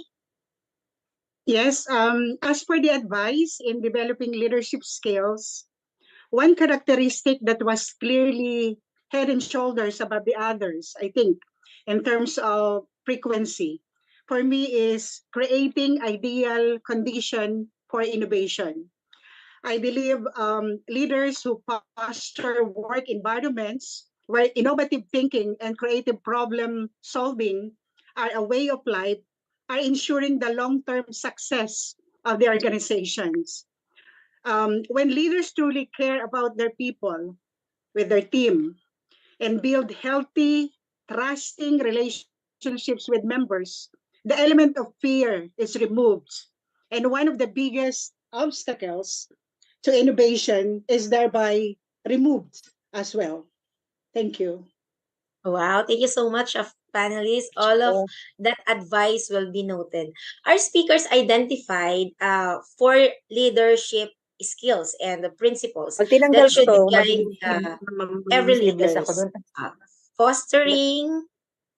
Fostering a culture of accountability, cultivating an improvement mindset, maintaining a good communication, making inclusion a priority, encouraging collaboration or demonstration adaptability, and also creating the ideal condition for innovation. These skills and principles are defined by actions, beliefs, and also behaviors that help leaders build authentic communications or connections with their team members and motivate them to perform well. So they clearly explained how each of leadership skills and principles help to build with trust with the teams and inspire them to do their best work. So exceptional advice from our speakers, and that's the seem like the most pure. You are all amazing, and it seems everybody has different variations or takes on that. But I think that seems to be the core and the center of where it's all coming from. Okay, well, thank you so much, Dr. Shama, for being our inspiration and our best mentor to encourage more and to empower others. Thank you so much. And thank you for this wonderful experience to share with all of you. Okay, Thank that's you, Ms. all. Ria. And now may I call Miss in? Ria, Miss Ria, a request to Yes, you. yes, Dr. Before Shama. we proceed to the next group, just one, we have one small guest. He was present. I just want to welcome him, if you don't mind. Of course. Sure. Thank you, Ms. Ria. Thank you so much. So, dear friends, all of you here, I want to welcome Mr. Gulain Kofona. He is from Democratic Republic of Congo. He is the founder president for National Youth Association of Sustainable Development. He is working for the empowerment of the youth in complete Africa, an organization completely dedicated through various activities. So as this is the part of empowerment, we invited him to join us here, and he's here with us today. I would like to welcome him as our GCI member family. First of all, I would like to request Dr. Kevin on the stage, and Dr. Kevin to welcome him as well as the BOD and COO of III. Then we will listen from him as well about his message to all of you. He has come to give a message to all of you as you are all empowering the youth. So, Dr. Kevin and Mr. Gulain. Mr. Gulain, we welcome you to III, International Institute of Influencers. Mr. Gulain, welcome. Welcome. Hello, good evening. We're so glad to have you as a Hello. GCI member and look forward to hearing your comment. Thank you. Speaking English, no. Me speaking is French. You please speak in French. We Ok. understand. Vous allez m'excuser. Je vais juste parler de quelque chose et encourager Madame Chama. Excuse me, speaking French, me speaking French. Mais je voulais juste encourager Madame Chama par rapport à ce qu'elle est en train de faire. Cette leadership qu'elle a parmi toutes les femmes, vraiment nous sommes très contents de l'encourager encore de plus. Nous sommes derrière elle pour l'encourager encore de force et lui donner encore cette force et cette courage d'avancer, d'aller de l'avant. Vraiment, Madame Chama, mea culpa, je suis très content de votre confiance que vous venez de nous donner, nous, en Afrique, en République démocratique du Congo. Vraiment, avec Dieu, soyez toujours de l'avant. Nous sommes ensemble. Welcome. Thank you. Thank you, Mr. Gulain. Thank you so much. As we say, there is no borders for language. You can imagine I'm interacting with Mr. Gulain. He writes in French, but he can translate it in English to me, and my language, he translated in English from French into French. So this is the way we are building borders, I believe. So a person who doesn't know English but knows only French is a part of our III, want to influence the world by joining with us. So he has joined us. He is, I want all of you to give a big round of applause to him because he is working so hard to empower the youth. We are really feeling so happy to have him. From the Democratic Republic of Congo. Means I'm really happy to have such an influencer who is working so hard to influence Africa, especially the youth, under his organization DJDD. I'm right, Mr. Gulain? DJDD. So congratulations, Mr. Gulain, and welcome to the family of III. We welcome you. Thank you, Mr. Gulain. Dr. Kevin, your remarks. Thank So, Well, thank Dr. Shama, what a quite a presentation. Lots of great perspective, lots of insights. This group is quite remarkable, and they're going to move forward well as they go and grow. And really excited to hear, especially a topic that is near and dear to my heart, and that's servant leadership. And the insight shared was just really good. And so thank you to everyone. Mr. Gulain, again, thank you for becoming a part of our family, and look forward to moving on. Dr. Shama, back to you, dear. Thank you, Dr. Kevin. Thank you so much.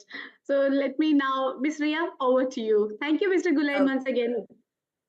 Thank you. Welcome, Sir Gulain, and thank you for being with us today. Okay, moving forward, and now may I call in the next presenter, the moderator of Charismatic Leadership, Ma'am Epifania Ong. Good evening, ma'am. Good evening. Thank you, Ma'am Del Rosario. Today we'll be revealing its essence and impact of charismatic leadership, and our group will be exploring about charismatic leadership, revealing its essence and impact, and we aim to delve the heart of this subject and revealing its profound influence and understanding how it shapes our world. In our discussion, we will venture into the depths of charismatic leadership, seeking not just to define it, but to understand its pulse, and how it resonates within us all. This isn't just a study, but it's a journey of discovery, one that acknowledges the intricate interplay between leadership, influence, and human spirit. So let's engage, share insights, and collectively illuminate the path of charismatic leadership's impact in our lives and societies. What makes a charismatic leadership different from the other types of leadership, and how does it work in different cultures? Would you tell us more about it, Ma'am Jocelyn Fabon? Ma'am Jocelyn Fabon is a teacher 3 at San Diego Elementary School who earned her master's degree in educational management from Marikina Polytechnic University. Take it away, Ma'am Josephine.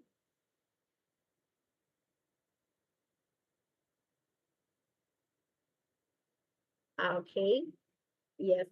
Okay, before Ma'am Josephine is not yet in the queue, so let's move on to Ma'am. Okay. Can people learn to be charismatic leaders?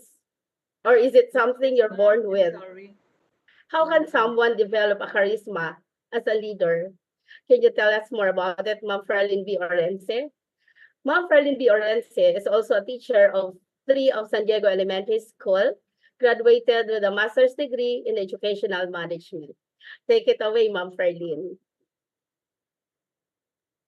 Okay, good afternoon and good evening to everyone. So I am allowed include po, Ma'am Ong. Okay po. Yes, ma'am. So, thank you so much for your amazing question. But before answering that, I just want to say good evening, good day to everyone here in Zoom, and also as well as of course to everyone who watches right now in globally.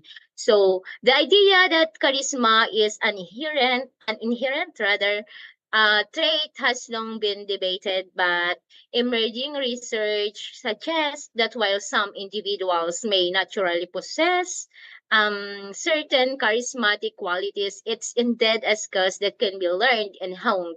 So studies by social psychologists like Olivia Fox Cabinet and others have explored how charismatic behaviors and traits can be cultivated through deliberate practice and mindset shifts. Okay, so developing charisma involves a combination of self-awareness, communication skills, emotional intelligence, engaging in public speaking courses, leadership training, or even seeking mentorship can aid refining one's ability to connect with others on a deeper level. So research by John Anotakis and college also suggests that elements like storytelling, active listening, and displaying authenticity contribute significantly to enhancing charismatic appeal. So, moreover, fostering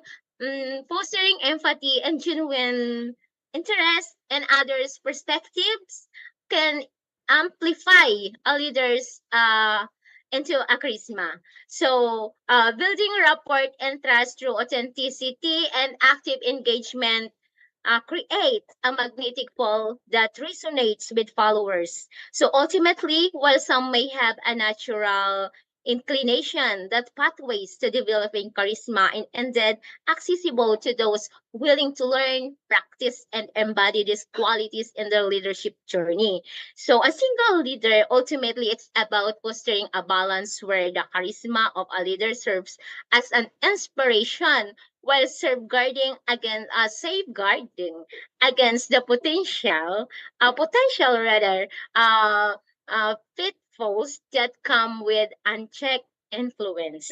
So that's all, and I hope everybody here in some can be learn something from me.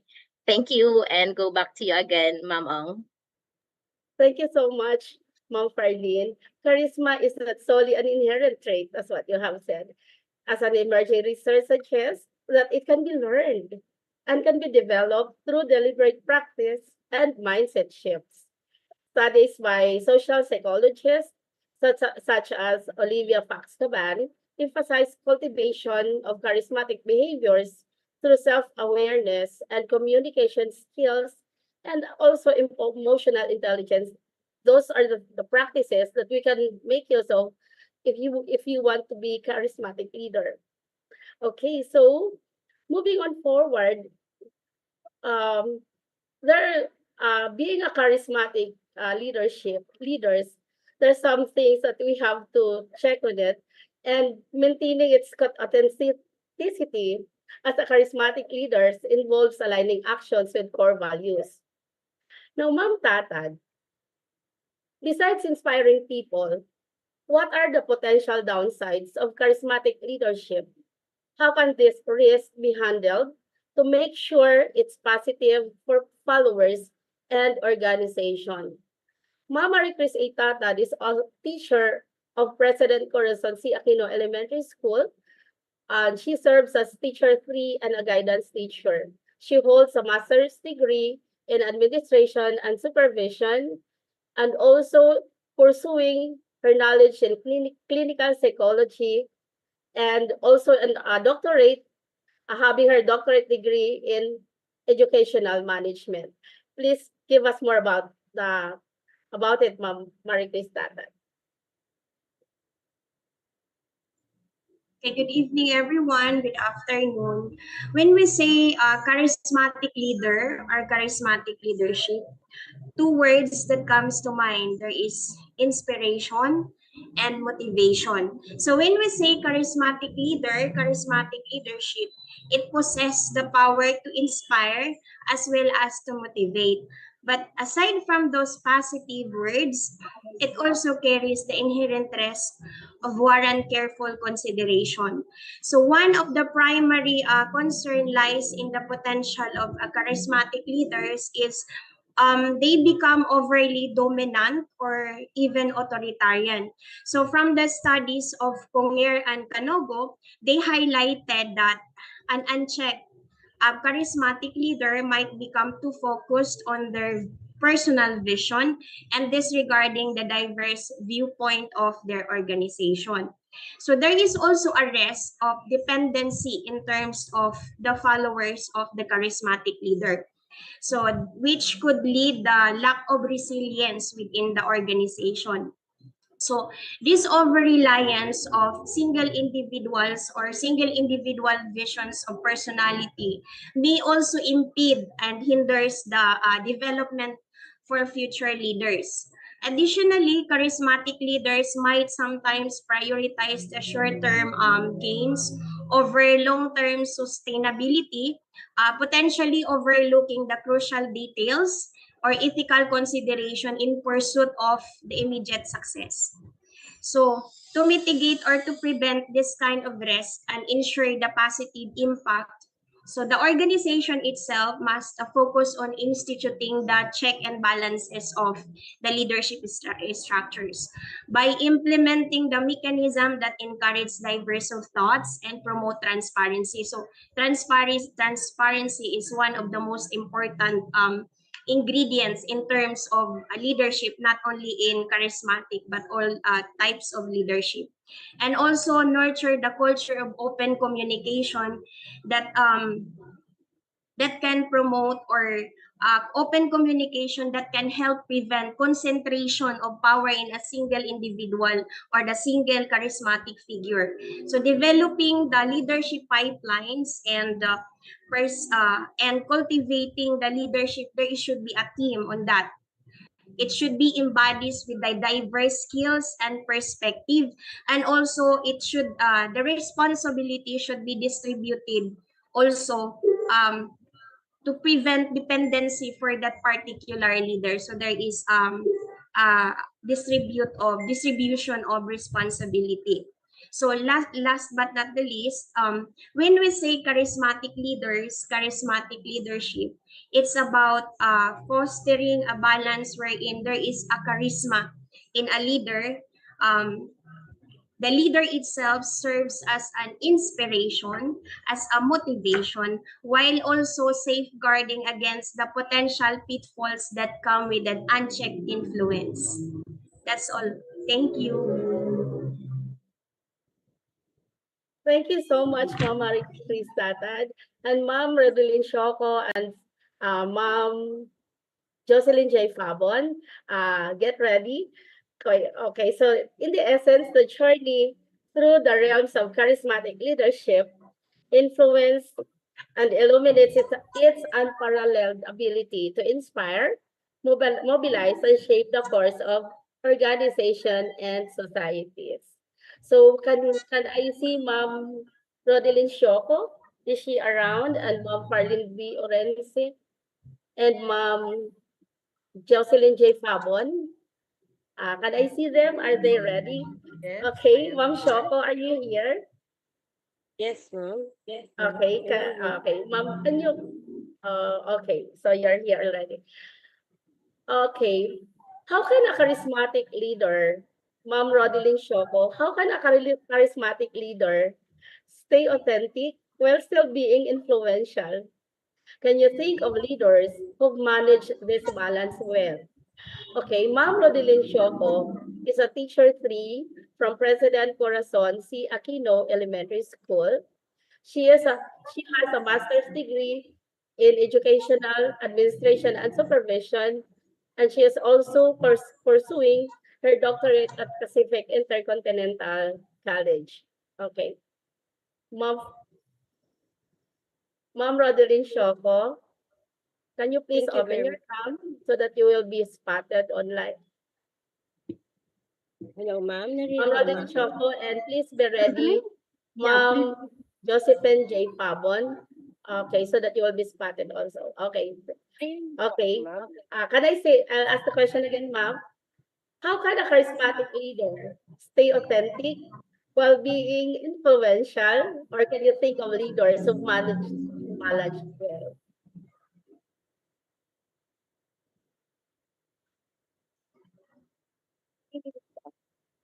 Miss Hello, Rosalind? ma'am. Okay. Naririnig na po. Yes, Ma'am Rodelyn. Get away. Her camera is closed, I believe. Miss Rosaline, can you switch on your camera, please? Yes, ma'am. You're already spotted. And please tell us, how can you stay as a charismatic leader? How can she stay authentic while being influential? Or are there leaders who manage this balance well? Tell us more about it, Ma'am Rodelyn. Thank you very much, Ma'am Kapanya, for the expressions. Welcome to this intellectual rendezvous where ideas converge and knowledge blossoms. Good morning and evening to all of you. And thank you for being the part of this international symposium. And also, I wanted to take the moment to express my sincere gratitude to Dr. Sharma for her exceptional leadership. Your guidance, vision, and dedications have not only shaped our team but have also inspired us to strive excellence. Maintaining authenticity while wielding significant influence as a charismatic leader is a delicate balance. Yet, it, it's achievable through conscious efforts, aligned actions with core values, and genuine intentions. Research by Joseph Badarako suggests that authentic leaders prioritize transparency, consistency, and ethical conduct. They remain true to their beliefs, openly acknowledge their limitations, and engage in sincere interactions with their followers, fostering trust and credibility. Several exemplary leaders throughout history have deeply blended authenticity with charisma.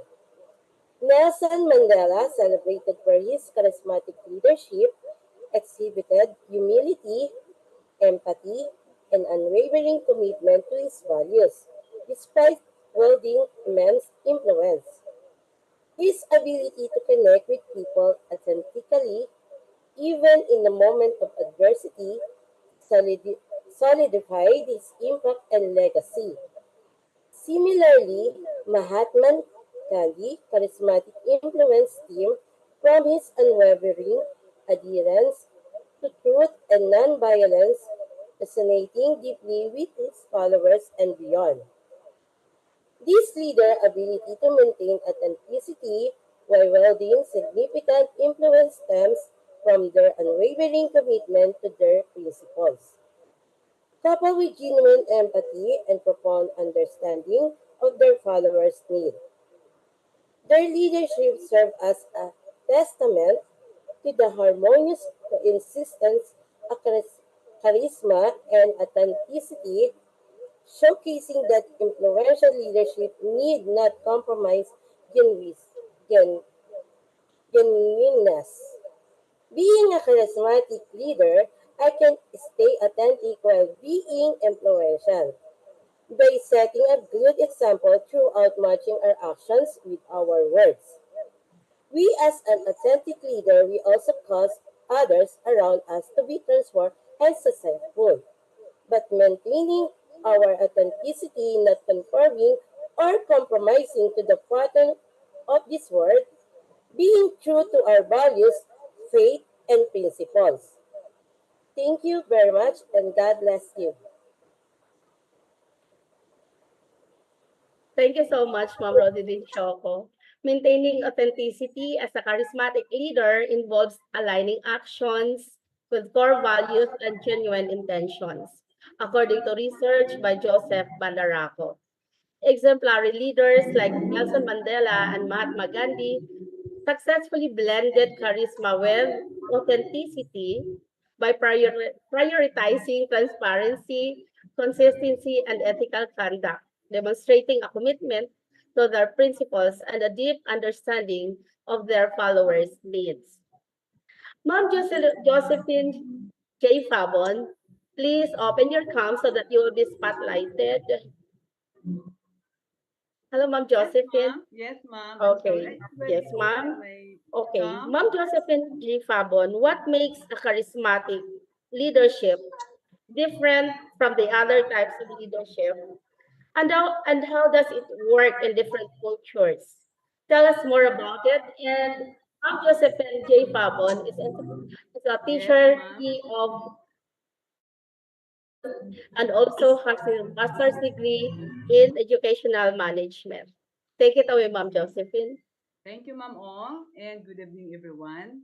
Good morning and good afternoon, world, and greetings to you, Dr. Shama. Thank you for giving us today's Ma'am opportunity. Josephine, Yes, please a to be a little part louder. of. I could not be here. Hello? Can I be Okay, heard, yes, ma'am? ma'am. Ay, okay. Sige. So, thank you, Dr. Shama, for giving us the opportunity to be a part of this program, the III.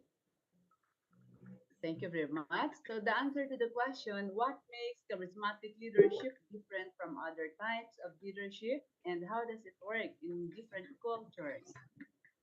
Charismatic leadership stands out due to the leader's compelling charm, infectious enthusiasm, and ability to inspire and captivate followers on a personal level. It's marked by leaders' magnetic personality, vision, and persuasive communication, setting it apart from other leadership styles.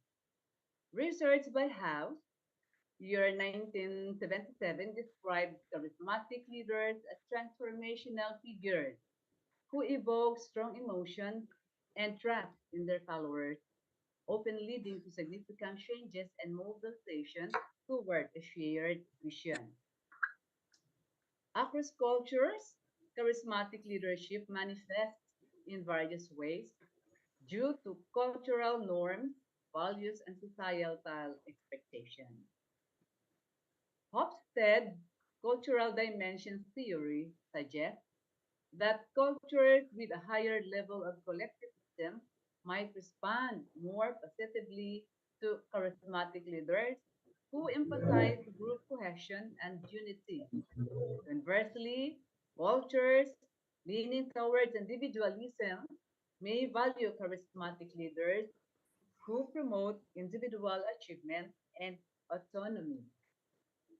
Additionally, studies by Bath, year 1985, indicated that while the core elements of charisma remain universal. The expression and reception of charismatic leadership might differ based on cultural context, adapting to local norms and values. Understanding charismatic leadership across cultures isn't just about acknowledging its universality, but also recognizing its adaptation to diverse cultural landscapes. The essence of charisma remains consistent, inspiring, visionary, and influential, but its interpretation and effectiveness can vary significantly, shaped by the intricacies of its cultural background. And that's all for the answer to the question, what makes charismatic leadership different from other types of leadership, and how does it work in different cultures? Thank you and good evening. Back to you, Ma'am Ong. Thank you so much, Ma'am Joseph and J. Fabon. Charismatic leadership's essence, being inspiring, visionary, and influential, remains consistent globally, but its interpretation and effectiveness vary significantly due to the intricacies of each cultural backdrop. And again, we want to thank you for this wonderful opportunity. And Dr. Shama Hussein, thank you so much for being such an influencer. Now, the next group will be headed by Dr. Mercedes B. Laguna. Thank you, Thank you, Ma'am Fanny S. Ong, for turning us over. And to Dr. Shama, let me start wishing a great day to Dr. Kevin Ward, our great, one of the great influencer in this endeavor since we joined the III, and of course to Dr. Shama as a part of the International of the Institute of Influencer Masters in Leadership Management and Psychology Diploma course. Thank you for having the opportunity for participating in this symposium, which is being hosted and our beloved and remarkable consultant, Professor Dr. Shama Hussein, the founder and the CEO of III. My name is Dr. Mercedes D. Laguna, a Master Teacher 1 of Toro Hills Elementary School, Quezon City, Philippines. It is my pride and honor to be the moderator of this group tonight. Allow me to say this interesting quote according to John Wooden. A good coach can change the game. A great coach can change a life. So what has to be a good leader? Definitely, a leader has to have skills in coaching his or her members or subordinates. He has a unique way, style being a coaching leader. Well, friends, not so much on that. I just give a glimpse of our topic to be discussed by our board of panelists. Tonight, you can hear some of our colleagues to discuss based on their knowledge and ideas on the coaching leadership style. Without further ado, let me introduce the panelists of Group 7. Our first panelist from a professor of Ministry of Higher Education in Saudi Arabia, where she possesses all the qualities being an excellent leader. Friends, it's my honor and privilege to be part of us, part of our group. Ladies and gentlemen, allow me to welcome our professor, Dr. Amira Abdullah Hofe. Good evening, Dr. Hofe. Miss Mercedes, actually, Dr. Amira, she has done her turn. Thank you. For our next panelist, she is connected in the world of business because she is an entrepreneur in Africa. She is a nice and very friendly, and I really admire her because I just met her and connected with her a while ago. Friends, it's my pleasure to be with us. Ladies and gentlemen, let's all welcome and give her a warm virtual hug. No other than Miss Susan Angelo. Good day, Ma'am Angelo. Miss Suzanne? Yeah, she's here. Good Okay. day, all. Thank you, Okay. Dr. Mercedes. Okay, thank you, ma'am. For Miss our Suzanne, third panelist, a teacher 3 of Fairview Elementary School, Quezon City, Philippines. A dedicated leader, she has been a teacher of 22 years. She is a graduate of Master of Arts in Education, major in Educational Management, an active church member as lecturer and commentator. One of her advocacy in life is to influence and inspiring people positively, and she considered it the an achievement for her. Friends, ladies, and gentlemen, let's all welcome Ma'am Helen T. Tadena. Good evening, Ma'am Helen. Good evening, ma'am. For our fourth panelist, a teacher 3 from North Fairview Elementary School, Quezon City, Philippines.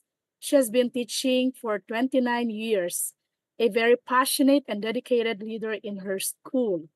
Her strong determination brings her to be one of a kind teacher of grade 1 pupils. Friends gives her a warm up and welcome virtual clap. Ma'am Sharon Cabardo. Good evening, Ma'am Sharon. For Thank you, our Dr. fifth Laguna. panelist, yes, ma'am. Hello, I family. Good Thank you, ma'am. evening. For say thank you for our fifth panelist, a teacher 3 from North Fairview Elementary School, Quezon City, Philippines. For she is a teacher for more than 20 years already. She is a graduate of Master of Arts in Education, major in Educational Management. A kind and very responsible leader, her knowledge and skills become her weapon to mentor her subordinates, especially the newbie teachers. She is so passionate and very active in participating in all school activities. Once again, friends, let's all welcome Ma'am Cynthia G. Ortula. Good evening, Ma'am Cynthia. Good evening, everyone. To complete our panelists, our sixth panelist, last but not the least, a member of the group. She is a Master Teacher 1 from North Fairview Elementary School, Quezon City, Philippines. A teacher for more than 28 years and served as gabay in grade 1. She completed her academic requirements in Doctor of Education at Trinity University of Asia. She is determined to finish her journey in doctoral. She is a transformational leader, a truly great influencer leader in her school, a curriculum writer. Ladies and gentlemen, let's give her a round of applause, Ma'am Marites E. Gabiola. Good evening, Ma'am Gabiola. Good evening. Okay, there you have it, our 5 panelists.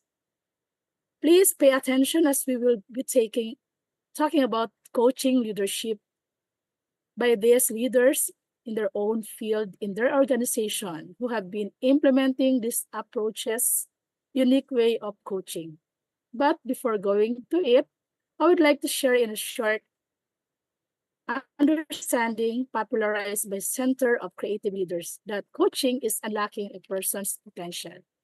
To maximize her or her performance, it is helping them to learn rather than teaching them. They say that coaching leadership style is defined by the leader's ability to see the strengths and weaknesses of individual team members so that the leader can help each individual to grow and succeed. Some identified characteristics of coaching leadership styles includes compassion, self-awareness, and collaboration. Now, to complete the discussion, let us hear from the panel of experts as they share their insights, opinion, and best practices about coaching leadership. For the following question, tell us about the meaning of coaching leadership or the coaching leadership style. What are the characteristics of coaching leadership? Why is the coaching leadership important? Can you share any of your best practices when it regards to coaching leadership in your workplace? What is the implication of the coaching to you being a leader in your organization? Now, may we call on Ma'am Tadenya Helen? Can you have the floor to talk, ma'am? Thank you so much, Dr. Laguna. To the founder, director, and global CEO of International Institute of Influencers, Dr. Shama Hussein, ma'am, fellow educators, my III family, and guests, a pleasant morning or evening to all. Now, going back to your questions, ma'am, when we say coaching leadership, this means helping and guiding people or teams to be their best. A good coach leader should care about others, communicate well, and be dedicated to helping everyone improve. One aspect of coaching leadership is captured by the words of John C. Maxwell, a leadership expert who stated this: "A leader is one who knows the way, goes the way, and shows the way." This reflects the idea that coaching leaders not only provide direction, but actively guide and inspire their team members on the journey towards success. That's how I felt the leadership of Dr. Shama. Thank you, Mom. Leadership is not just a title. It's a commitment to motivate and empower our teams. In order to do this, we must embrace the coaching leadership style, especially in the realm of education. This guides teachers towards continuous improvement, bringing out the best in them. In our school, we do have best practices in coach leadership style. First, our master teachers and principal act as our mentors or coaches, emphasizing support, guidance, and collaboration. I do the same in my classroom since that I am a classroom teacher, being a caring friend to my students. I set clear rules, encouraging them to make choices and take charge of their learning with my full help. I give feedback to help them get better, but not to judge them. We work together as a team, solving problems and sharing ideas. This is a reflection of the positive connections inspired by our leaders in school. With kindness and enthusiasm, I committed to creating a classroom where everyone feels supported and excited about learning, just like our training every Saturday. Another best practice is that our principal fosters continuous learning in our school. An example of this is the Learning Action Cell or LAC session. This is a monthly gatherings that provides a platform for teachers to address challenges, share innovative teaching strategies, and enhance our professional skills. This is a testament to how coaching leadership promotes a culture of continuous improvement and shared learning in our school. In conclusion, coaching leadership serves as the catalyst for empowerment and development of untapped potential within any organization, whether in schools, businesses, or any collaborative setting. It fosters a culture of collaboration and growth that benefits everyone involved. So let us picture coaching leadership as the driving force propelling our success. I encourage everyone to adopt this coaching leadership style within your teams too, to be an effective leader. So let us all embark on this path together. So before I end this speech, I would like to express my sincerest appreciation to Dr. Shama for this opportunity. Thank you for being a great influencer, Dr. Shama. Though the training is online, your efforts kept us connected through your discussions and joyful approach that created a sense of togetherness among us. I learned a lot in this institute because you are a great mentor and a coach leader as well. Thank you so much for that, ma'am. I would like also to thank Ma'am Marites Gaviola, who influenced me in joining in this training since that this is my first time joining the training like this. That is why I am here with you today. So with Dr. Gloria. Again, thank you so much everyone and may our endeavors be blessed with success and fulfillment. Back to you, Dr. Laguna. Thank you so much, Ma'am Tadena, for a very well said insight that you have shared to us regarding the coach leadership. As you have mentioned, one of your best practices is the luck session, wherein you indeed give the coaching which contributes to the engine in the driving of the success in your organization. The essence of coach leadership will continue endeavors by coaching and supporting collaboration. Thank you so much and have a fruit day and night, Ma'am Helen Tadena. Any more from the group? Yes, Ma'am Cabardo, can you give us your insight, your ideas about Thank coaching you, leadership? Dr. Mercedes Laguna, our very impressive moderator. The erudite founder and CEO of International Institute of Influencers, the great and extraordinary Dr. Shama Hussein, the symposium committees, the panelists, and everyone here, goodness of God be with us all. Tonight, I am going to discuss with you more about the leadership on my own sense of understanding. It is simply helping people develop their personal capabilities, interpersonal skills, and capacity to understand and empathize with others. It is focused on developing team members by teaching and mentoring them. This, in turn, can lead to increased productivity, morale, and full satisfaction of every member and employee. Coaching leaders typically take a mentor-mentee approach to leadership, focus on support and constructive feedback or criticism. The coach helps the coaches to learn something on their own and focuses on the present instead of the past or future. As a grade level chairman and ESP or Filipino Values Coordinator in our school, I see to it that every teacher in our grade level are treated equally.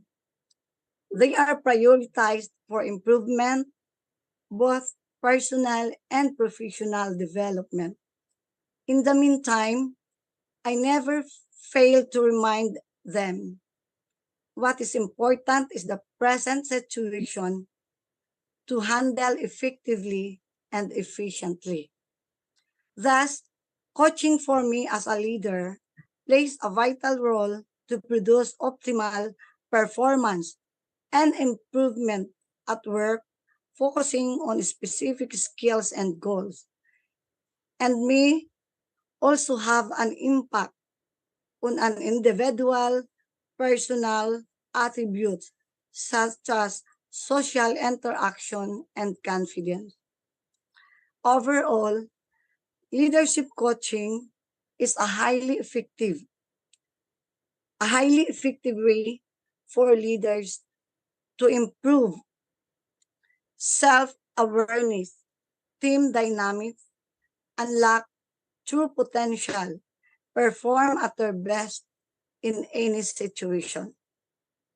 I think I have done my best, hoping to satisfy you all. Thank you, my mentors, Miss Marites E. Gavula, Dr. Gloria Bren, Dr. Mercedes Laguna, of course, Dr. Shama Hussein, the best of best, kind-hearted, and amenable. I salute you for all this. Dr. Kevin, Dr. Karin, I think is not her, but and the president founder Gulain Kafwana. Thank you for joining us. Good evening, everyone. Again, thank you. Thank you so much for the inspiring, especially many of us witness your insight of really connect, that we can really connect to what you have shared to us. That we can surely adapt and share to our co-teachers and members in our organization. Thank you so much. And for sure, ma'am, they really get the great impact to you in your members.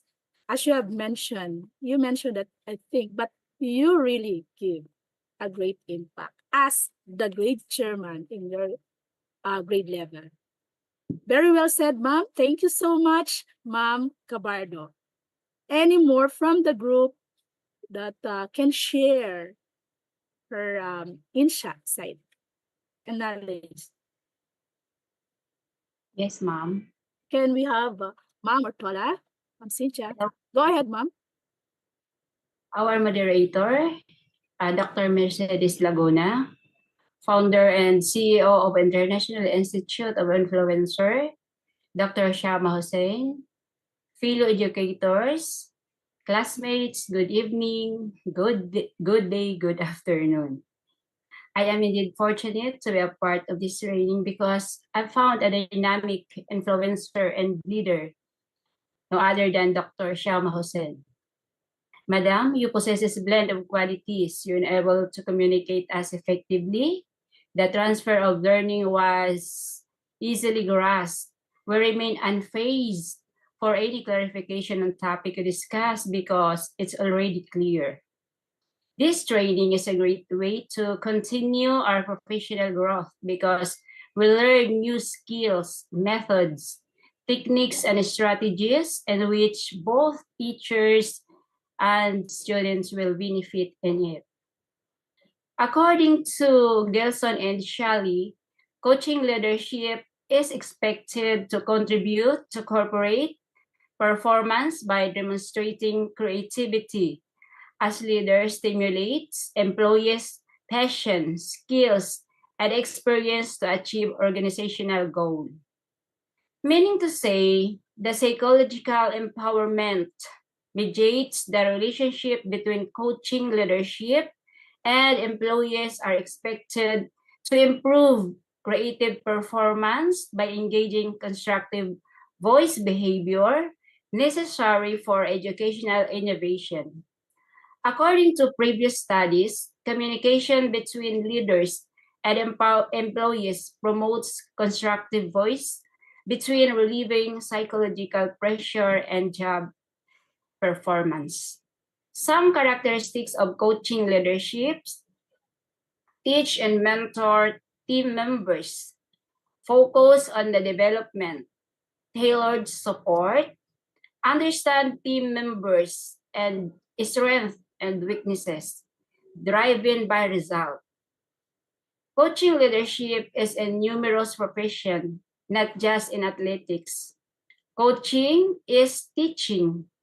In our school, we have a program for newly hired teachers called Teachers Inductive Program, or TIP. It is an institutionalized to provide systematic and comprehensive support system to newly hired teachers in order to seamlessly immerse them in teaching profession and public school system. The Teachers Induction Program aims to guide newly hired teachers. Teachers Induction Program also serves as an opportunity to the principals to master teachers, for mentor teachers to enhance their skills. To sum up, the coaching leader leads from a place of a true desire to grow and develop their whole team and individual who make up that team.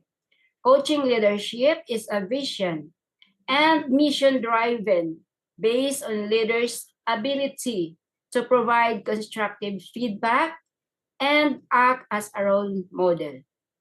Before I end, I would like to thank so much to Ma'am Martis Gaviola, who invited me to join in this training. Back to you, Ma'am Laguna. Wow, what a wonderful insight, Ma'am Ortola. I agree. You have mentioned that coaching is very important to meditate in any activity, to witness the tailored support. You also mentioned that to invest individual is to develop talents, especially to those needs or to enhance their skills and talents. It leads to have to driven process you have mentioned is the teacher induction program, which is the TIP. I understand TIP in all schools is being implemented, and it's wonderful and remarkable program as your best practices. Thank you so much, ma'am. Now, let's move on. May I hear from Miss Susan Angelo, her insights and ideas and knowledge, ma'am? It's your turn, ma'am. Thank you so much, Dr. Vasidis. I'm grateful for the opportunity to be part of the International Institute of Influencers family, to learn and grow under the guidance of Dr. Shama Hussein. Thank you so much, Dr. Shama, for sharing your knowledge and insights and for investing your time and effort in helping me develop. Your guidance has been invaluable, and I appreciate the support and encouragement you have provided along the way. Thank you for being such an inspiration to me. Now, to the subject of the implication of coaching as a leader, coaching can have significant implications for a leader in an organization. So I'll give a few pointers on the key implications. Number one, employee development. As a leader, coaching allows you to actively engage with your employees to help them develop their skills, knowledge, and abilities. This can lead to a more skilled and motivated workforce, which ultimately benefits the organization. Number two, improved performance. By providing coaching to your team members, you can help them improve their performance, set and achieve goals, and overcome challenges. This can lead to higher productivity and better results for the organization. Number three, enhanced communication. Coaching involves active listening, constructive feedback, and effective communication. As a leader, engaging in coaching conversations with your team members can help build stronger relationships and improve overall communication within the organization. Number four, succession planning. Coaching can also play a role in succession planning by identifying and developing future leaders within the organization. By coaching and mentoring potential successors, you can help ensure a smooth transition and continuity in leadership. Number five, building trust and loyalty. When leaders invest time and effort in coaching their team members, it can help build trust and loyalty. Employees are more likely to feel valued and supported, leading to higher levels of engagement and retention. Overall, incorporating coaching with your leadership approach can lead to a more empowered and motivated workforce, improved performance, and a positive organizational culture. It can also contribute to long-term success by developing talent and fostering strong leadership throughout the organization. As I close, I'd like to thank the Philippine family for embracing me as part of your team. I truly appreciate your kind gesture, and it has been an honor sharing this platform with you once again. I would also like to acknowledge Professor James Bamwesa, who is the Vice Chancellor of VEI University, Africa. It is through him that I came to be part of III family. So thank you all very much for this opportunity, and I wish you all a lovely evening. Thank you. Wow, thank you so much, Miss Angelo, for the amazing insights and knowledge. And you're welcome, Miss Angelo, in the Philippines, our friends. Thank you, thank you. Thank you. And also, as the implication of the coaching leadership could be should be active. There should be an active development for the employee to improve the performance. You also mentioned the attributes improve the ability and skills in a constructive feedback. And it's a way of performance of the group that can lead to a long time success of the organization. And you also mentioned the constructive feedback wherein it's developed the good rapport. Am I correct, ma'am? Now, thank you so much, Ms. Angelo, for your intense insights. That's you're all welcome, ma'am. Now, can we hear now for the last panelist, Ma'am Marites G. Gabiola. Ma'am?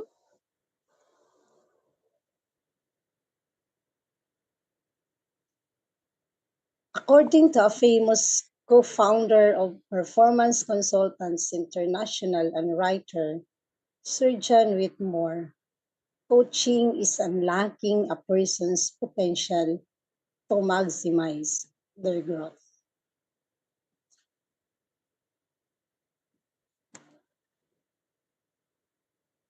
Ma'am Gabiola, you are muted.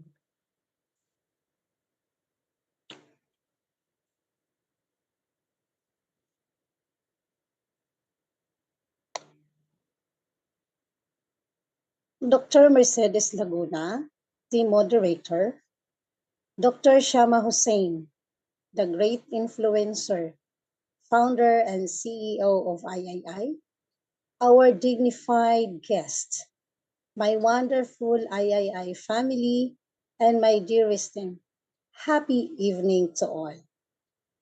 Coaching leadership style, according to Claire Francis B., an American basketball coach, says, good coaching may be defined as the development of character, personality, and habits of players, plus the teaching of fundamentals and team play.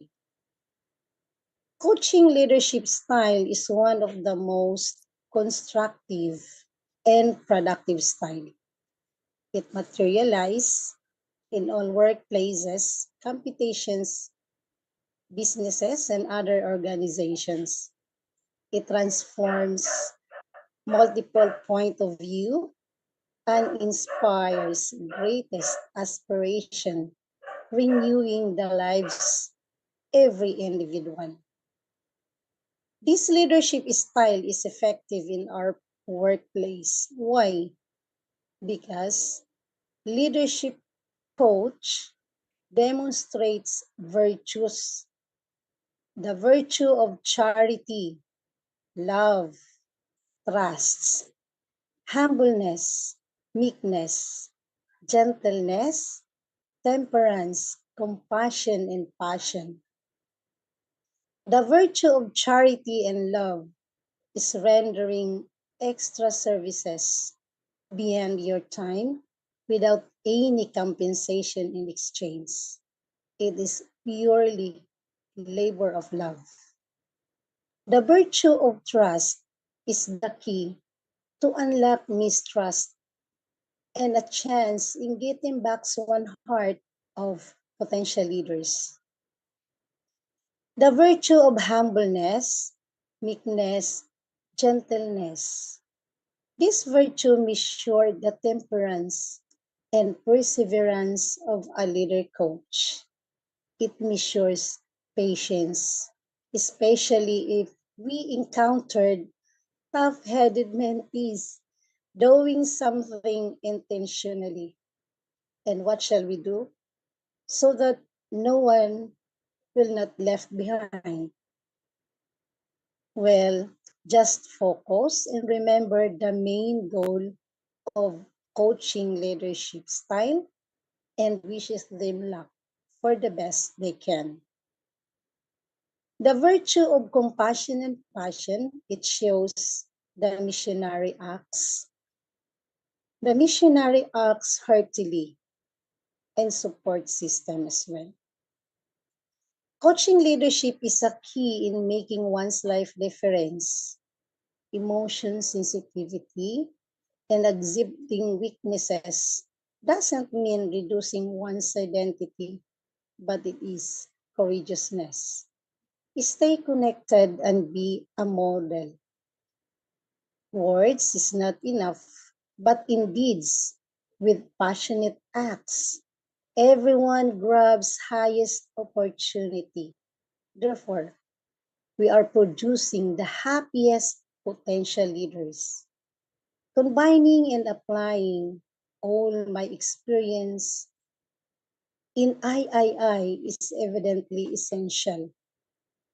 Working religiously and establishing continuous collaborative efforts create a culture of positive camaraderie and prosper graciously. Last school year, 3 of my mentees was promoted into one step higher position.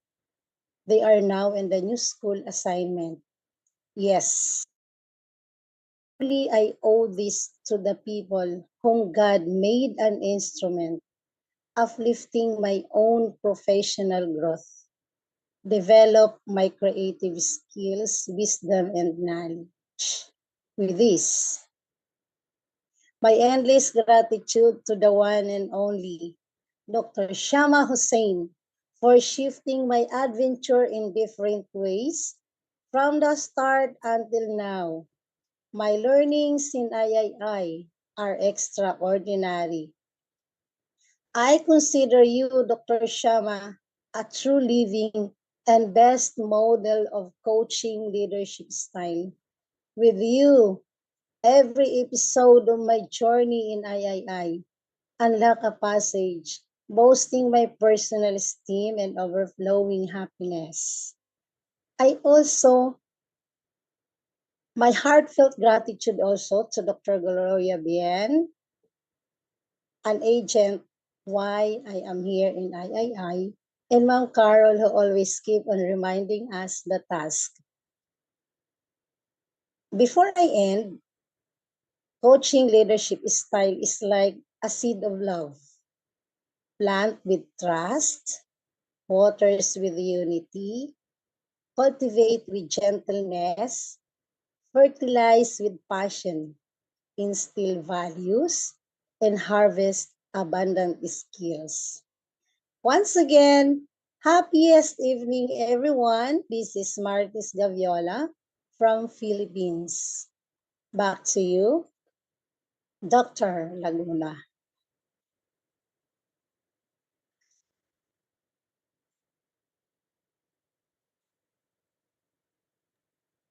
You're muted, ma'am.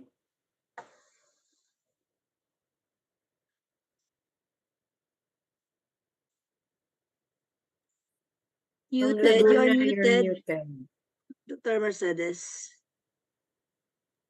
I'm sorry. Thank you so much, Ma'am Gabiola, for your inspiring and wonderful insight that you have given to us. Really, the true values of mentor, you have mentioned the virtues that you have to consider, like the charity, the love, trust, meekness, the gentleness, humbleness, temperance, and inspiration, and even the passion.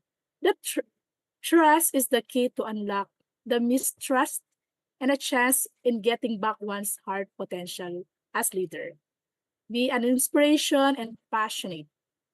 So don't give up. All of those are the essence, the ingredient to become a good coach leadership. So don't give up because many challenges along the way always lead us into perhaps um, negative, but you have to turn it into positive attitude to accept it because things like this is not an easy part. So by coaching leader, you go beyond managing. You nurture, you create positive culture and enriches educational experiences in your member. Indeed, what a great coaching leader. Congratulations, Ma'am Gabiola. Now, it is clearly stated that based in you have mentioned of the 5 panelists that leader should embrace um, become an active listener, constructive feedback, that should be an emotional intelligence you have to consider. There should be a growth and development, mentorship, like the TIP and the LAC, open communication and support and encouragement. So to sum up, the absolute bottom of the coaching in the organization in preparing practice because person potential maximize their growth. That's according to John Whitmore. And now, there you have it. What you have earned, ideas, insight, and knowledge on their best practices when it comes to the coaching leadership as a good leader. They really inspire the members so they will perform well.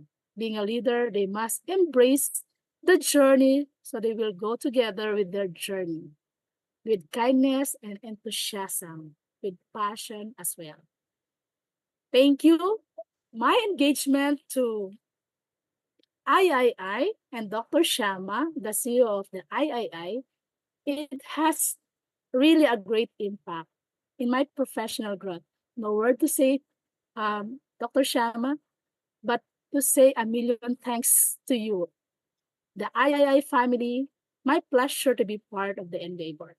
Thank you and have a great day, everyone. Um, Thank you and God bless.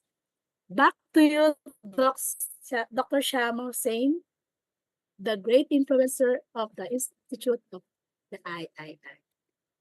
Thank you, Miss Mercedes.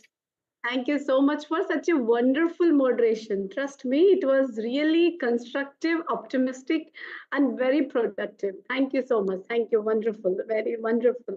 And thank you for all the honor. Thank you so much. My dear friends, before I proceed, I request Dr. Kevin to give his overall view about you all, your performance today. I just want to talk to you one small thing.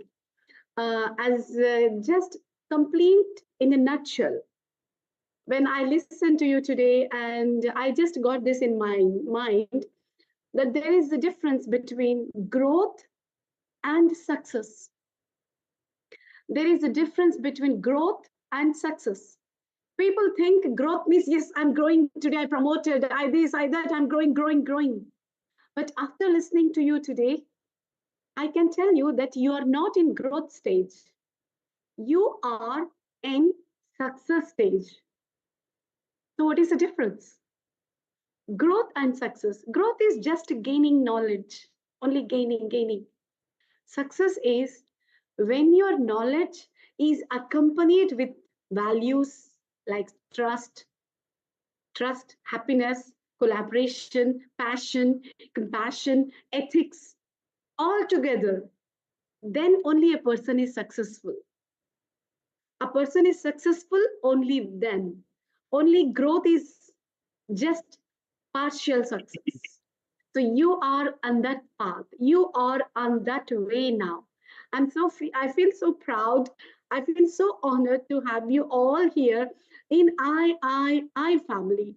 The way Miss Suzanne has given her everyone, not just Miss Suzanne, I can say everybody. You are, I think people can take this, your nutshell, your views for their means as a reference. The different kinds of leaderships that you have discussed with examples, the way it was questioned, Miss Gina's group was on the blasting of questions. So many questions, and the way they answered was amazing. The women leadership, coaching leadership, servant leadership, motivational, means every concept was got a really blow. So I request now Dr. Kevin to give his enhanced, and he's an expert into this leadership. Every week he creates lots of vibrations in the world with his wisdom nuggets. So I request Dr. Kevin for his insights. Thank you, Dr. Sharma. Again, such an honor to be here and to hear from all of these fine educators. And it's so encouraging to see educators that are going beyond the basic and traditional pedagogy of education to apply the principles of leadership in their teaching. That is so powerful. I know as a former teacher that applying the principles of leadership and with my students became a catalyst for them to grow and become remarkable. And so I am really encouraged to hear all that you all are doing to become better leaders as educators. And so that's very encouraging. The insight was quite remarkable. And the information was very good as well. And the passion, such passion about doing what you're doing. And it gives me encouragement that we're going to be able to move the vision forward of humanization of education. So thank you all for allowing me to be with you today. Such an honor. And I appreciate each of you. I have shared some quotes in chat if you would like for some for leadership, and feel free to use those as you would like, and hopefully they'll offer some meaning as well. So Dr. Sharma, thank you. It's always an honor to be a part, and look forward to watching this group. And as you said, be successful. Thank you, Dr. Kevin, for endorsing them to be successful.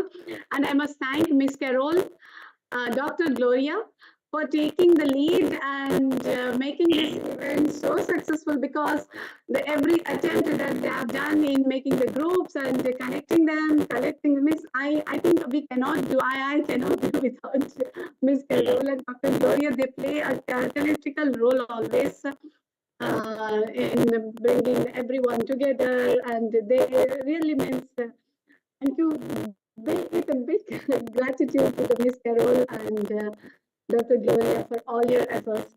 And every one of you, you are really close to my heart. I feel so proud. Thank you for giving wings to my inspirations. Thank you for giving wings to my energy. Thank you for giving wings that I can move ahead by endorsing me as an influencer. I really feel so proud. Thank you for this kind gesture that all of you have given to us, to International Institute of Influencers. Thank you, Dr. Kevin, for your precious time, gracious time, that you are here to support everyone. Early morning and staying whole time. This is really, I'm highly obliged and humble to you, Dr. Kevin. Thank you so much. So now the final stage, we are near to the final stage. Now we are all going to get graduated now. The next ceremony is graduation. So we'll have a discussion again about this the day we will be finalizing. And let's be ready for the final stage of graduation. And congratulations to all of you for this successful and energetic symposium. You have done amazing and incredibly great. Thank you so much. All of you, all of us. Congratulations. I want everyone as a So part much. of all of us. Thank you for the opportunity to be heard all over the world, most likely, just in case. Thank you, everyone. Once again, Ms. Suzanne, everyone from AJ, from Africa, and whole Philippines family. From whole Philippines family, thank you for being with Next us. graduation. Yes, next Thank you, graduation. Dr. Kevin, for your When is presence. our graduation? Yes. So much. Thank you, everyone. Bye-bye then. See you all. Bye-bye, everybody. Let's rock.